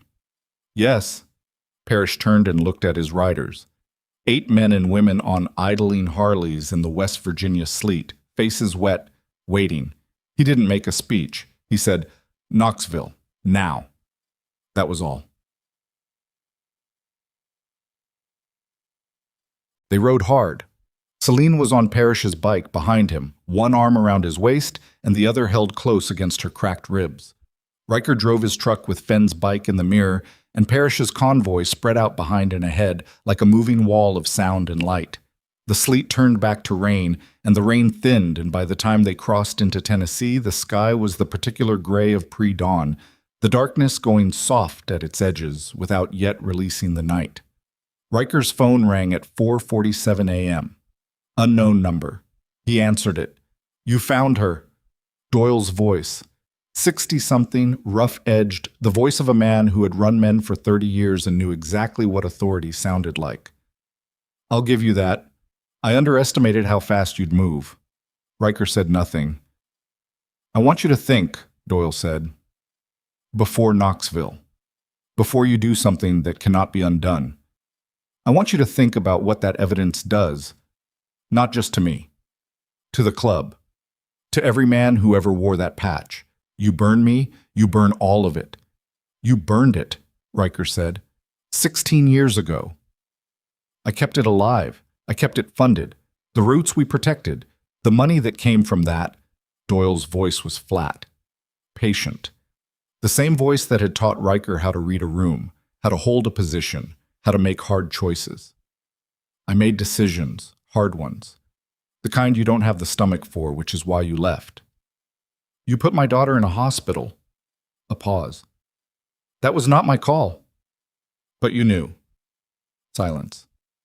You knew, Riker said again. The word came out very flat, very final. The line was quiet for 3 seconds. Then Doyle said, Come to the clubhouse. Just you. Not the woman, not Parrish's people. Just you. And we talk. And we find a way through this that doesn't destroy everything. His voice shifted, not softer, but something, the specific register of a man who is running out of alternatives and knows it. I owe you that conversation. You owe me a lot more than that. Yes, Doyle said. I do. Riker ended the call. He looked at the road ahead. The gray Tennessee pre-dawn, the highway unwinding, Parrish's headlight visible in his left mirror.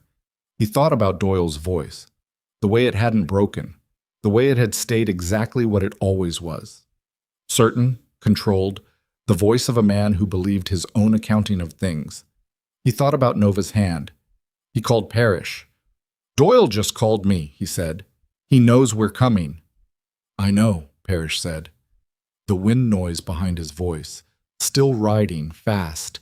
He called me too, 30 seconds ago. What did he say? He told me you'd been turned, that the woman, Celine, was a federal asset who'd been running an operation against the club for years, That you'd been manipulated into burning your own people. A pause. He said it very convincingly. And I've ridden with him for 12 years, Parrish said, and I've never once seen him pick up a phone to check on someone who went into a hospital. His voice was very even. Not once, not in 12 years. A beat. I know who sent those riders to be with your daughter. It wasn't him, Riker breathed. He'll have people at the clubhouse, Parrish said. Not just the regular crew. He'll have called in Carrion's muscle. Whatever arrangement he's had with them, this is the moment where he calls in the guarantee. A pause. We're riding into a defended position. I know. We're doing it anyway. Yes. The first light was coming up over the eastern ridgeline. Thin and cold and gray, the kind of dawn that doesn't warm anything, just makes the dark visible. Riker drove toward it with 16 riders behind him, and the woman who had been brave enough for both of them herding somewhere in that convoy, and 20 years of documentation waiting in a storage unit on Mabry Road. He thought about what Celine had said in the rain. The people Doyle's name connected to. The politicians, the architecture. The reason Carrion had survived 3 federal investigations. Not luck, not competence. A name at the center of it, holding the structure up. Doyle, who had called Parrish, who had sent riders to a hospital parking lot, who had orchestrated every step of the last 4 days with the specific genius of a man who understood that the most effective trap is one where the target chooses to walk in because everything about it feels like help. Parrish's voice in his ear again. Riker, when we get there, Doyle is going to try to talk. He's going to try to separate you from the group. He'll find the argument that almost works. He's been making arguments almost work for 30 years. A pause. Don't let him get to you alone. He won't, Riker said. He was lying. He already knew that at some point in the next hour he was going to look Doyle in the face. Not because Doyle deserved the conversation, because Riker needed to look at the man who had handed his family to people who broke bones for precision and understand, fully, completely, with no remaining ambiguity, what it meant that he had called this man a second father. He needed to close that door himself. The Knoxville skyline came up in the gray dawn light. The storage facility was 4 minutes out. The Iron Covenant clubhouse was 8 minutes from that. His phone buzzed. Nova's number. His stomach dropped. He answered it immediately. Nova. Dad. Her voice hoarse from sleep or pain or both, the hospital sounds behind it, the monitor, the ambient hum. There's a man here. He came to the floor an hour ago and told the nurse he was my uncle. They didn't let him in, but he's still... Dad, he's still in the building. One of the riders outside said... She stopped. Her breathing was careful, controlled, the way she'd learned to breathe through bad things from watching him do it. Dad? One of the riders said the man matches the description of the man from the parking lot video, the tall one, Aldrich, in the hospital, 1 floor below Nova.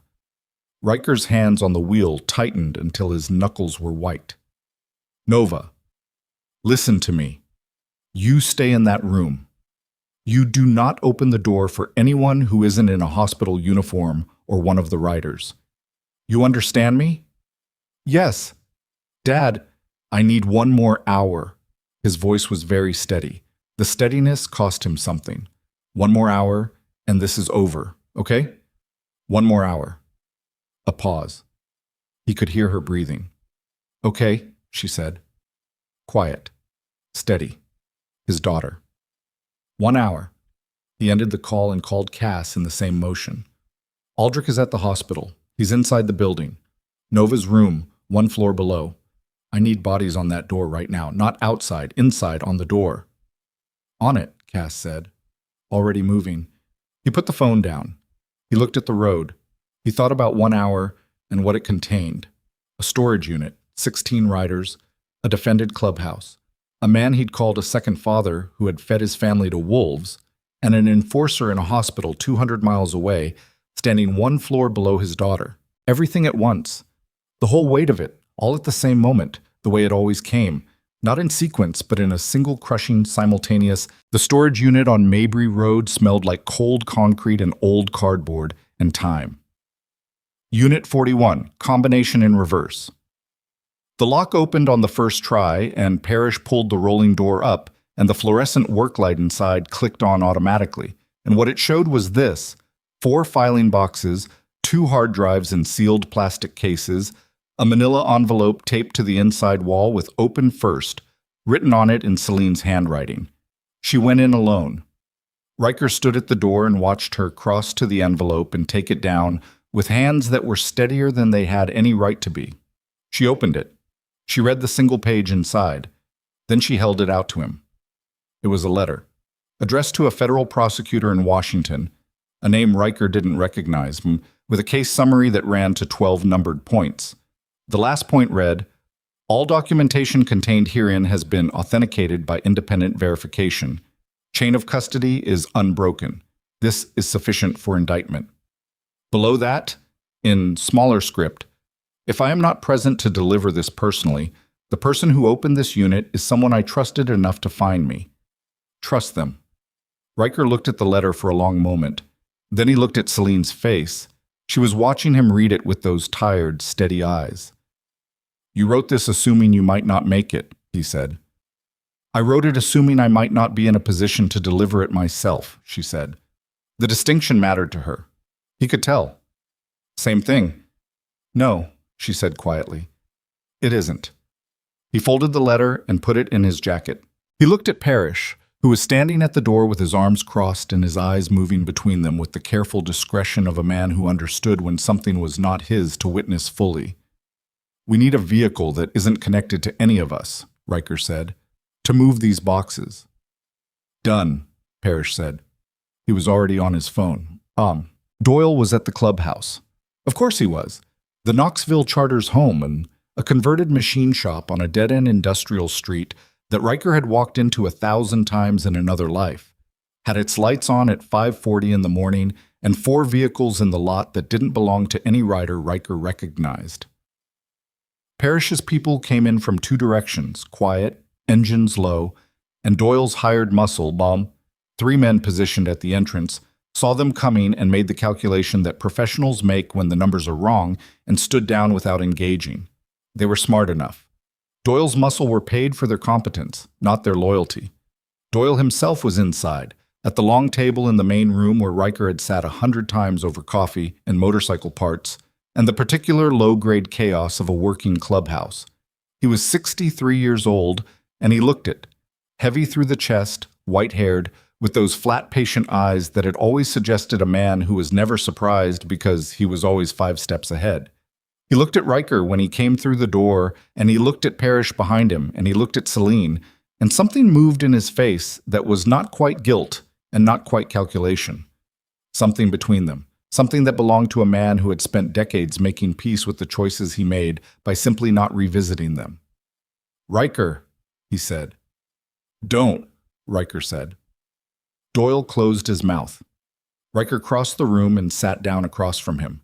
Just the 2 of them at the table, Parrish standing at the door, the others outside. The clubhouse smelled like it always had. Motor oil and coffee and the specific accumulated smell of years of men living a hard life in a specific kind of community. Riker had loved this smell once. He registered it now like a fact. "Nova's hand," he said. He kept his voice very flat. "You knew." Doyle was quiet for a moment. "I knew they were going to make contact with her. I did not know the specifics." "You knew enough." "Yes," Doyle said. "No performance in it. No deflection. Just the word, sitting there." Riker looked at the man's face. He looked for the thing he'd been looking for since Celine said the name on a wet West Virginia road. Some evidence of the person he'd thought Doyle was. Some visible fault line between the mentor and the collaborator, the second father, and the man who'd built a channel for traffickers through the organization he ran. He didn't find it. That was the thing. There was no visible break. Doyle looked exactly like Doyle had always looked, and Riker understood finally that this was the truth of it, that the man had never been 2 people. He had always been exactly this, and the version Riker had loved was built on what he chose to show.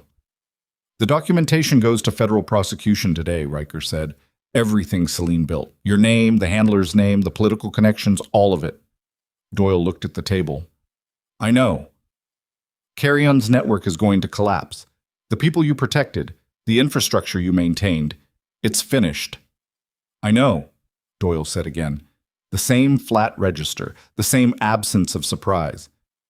5 steps ahead, and this time the 5 steps ahead had led him here.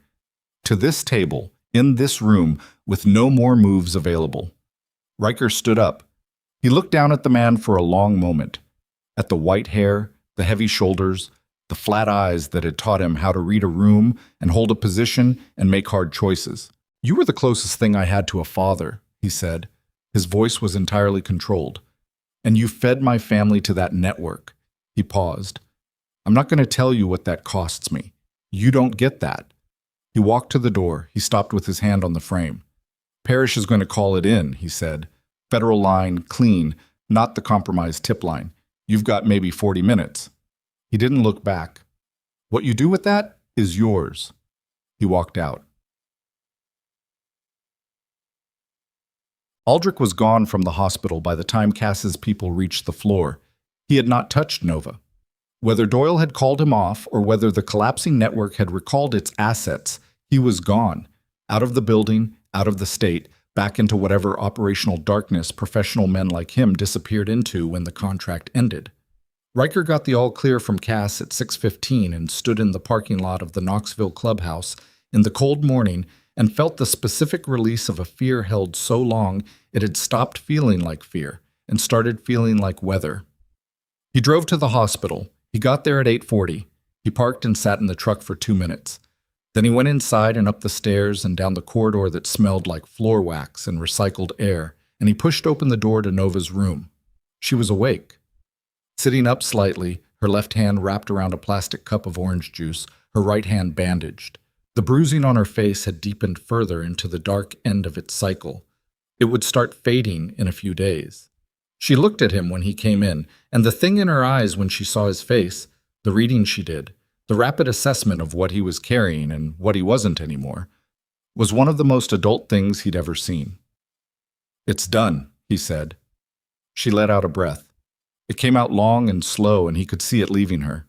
The held tension of a night of waiting in a hospital bed, trusting him from 200 miles away, holding the door closed against a man she couldn't see. Mom, she said. She's here. He sat down in the chair beside her bed. She's at the end of the hall. She needed a doctor to look at her ribs before... He stopped, took a breath. She wanted to see you. I told her she needed to let a doctor see her first. He paused. She argued. Something broke across Nova's face. Not quite a smile, not quite tears. Something in between that was maybe just the specific expression of learning that the dead are alive and that they are in some recognizable way themselves. Sounds right, she said softly.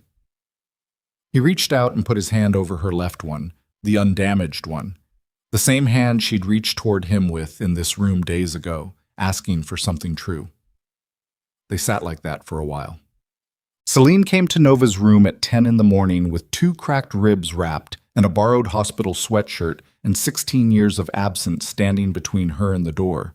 She stopped in the doorway. Nova looked at her from the bed. Riker stood up from his chair and moved to the window and looked out at the parking lot and gave them the room. He didn't hear what they said to each other. He wasn't meant to. He stood at the window and looked at the parking lot below. The Iron Covenant bikes still there, fewer now, some having ridden out in the night's aftermath, but Parrish's bike still present, and Fenn's, and Cass's. He looked at them for a long time, the cold morning light on the chrome, the leather-clad figures talking in small groups, drinking gas station coffee, doing nothing dramatic, just present in the ordinary way of people who had decided to stay. Parrish was leaning against his bike with his arms crossed and his face turned up slightly toward the pale sky. He'd been up all night. He looked like it. He also looked like a man who was not going to leave until he was certain there was nothing left to do, and then he was going to ride away without being asked and without asking for anything, and that was simply the kind of man he was. Riker thought about the 12 numbered points in Celine's letter, the federal prosecutor in Washington who would receive 4 boxes and 2 hard drives and a chain of custody that could not be broken.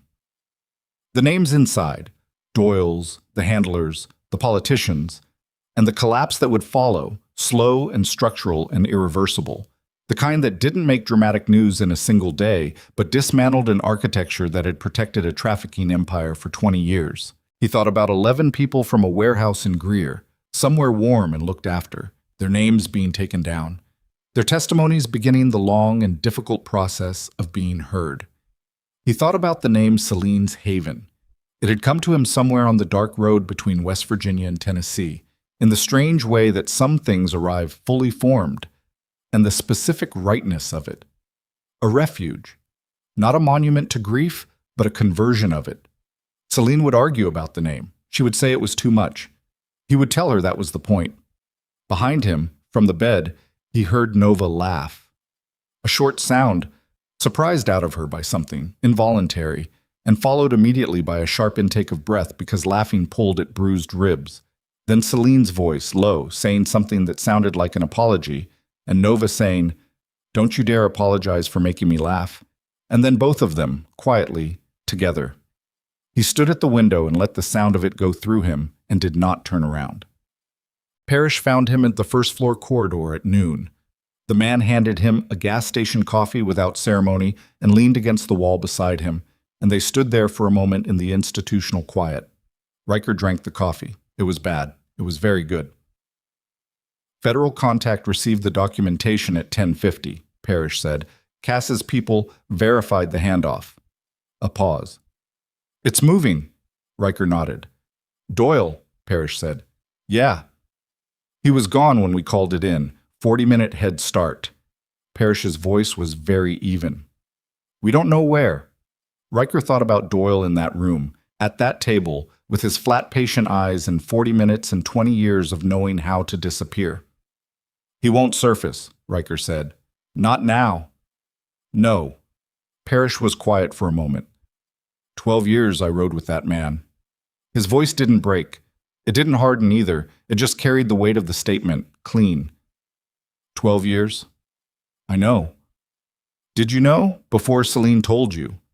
Riker thought about it honestly. He thought about all the things he'd not let himself think about when he was building his quiet life in Mill Haven. The questions he'd chosen not to ask about why the network had never come after him, why the exit had been so clean, why Doyle had simply watched him lay the cut on the table and said nothing at all. "I didn't know," he said, "but I think I knew enough to leave." Parrish absorbed this. He finished his coffee. He looked down the corridor for a moment. "My people are riding out tomorrow morning," he said. "Whatever you need before then, you say it." "You've done more than—" "That's not what I said." Parrish looked at him. "I said whatever you need." Riker looked at the man's face, the gray beard, the road-worn eyes, the absolutely uncomplicated steadiness of him. A man who had found a young veteran in a VA parking lot on a bad night and simply refused to leave, who had come to a hospital in the snow for a man he'd never met because the kind of man that was deserved that. "Thank you," Riker said. It came out plain and unadorned, the way things come out when there's nothing to add. Parrish nodded once. That was the whole of the exchange, and it was sufficient. 3 weeks later, Riker stood in an empty storefront on the main street of Mill Haven, Tennessee, measuring walls. The space had been a hardware store. It was a good size, but enough rooms for privacy, enough open space for people who needed to be around others, a kitchen in the back that needed work but had good bones. He had a contractor coming Tuesday. He had Celine's input via phone from 3 states away, where she was working with the federal prosecutor's office, her testimony being taken in pieces, the case being built, the architecture coming down floor by floor. Nova came through the front door with 2 coffees and a notepad. Her right hand was in a brace still. Another 4 weeks, the doctor had said. She moved through the space the way she moved through everything now, with a kind of deliberate attention, looking at the walls, the light, the proportions of things. "Back room needs better windows," she said. "I know." "And the kitchen floor." She handed him a coffee. "And someone who knows what they're doing with the plumbing." "I have a list." She looked at the front windows, the main street outside, the cold February light, the ordinary life of a small town moving past. She had been quiet in the weeks since the hospital, processing things in the way she processed things. Not loudly, not with visible drama, but with a steady interior work that showed itself in small shifts. She'd called Celine 3 times this week. She'd gone back to her philosophy class. She'd started writing something on her laptop late at night.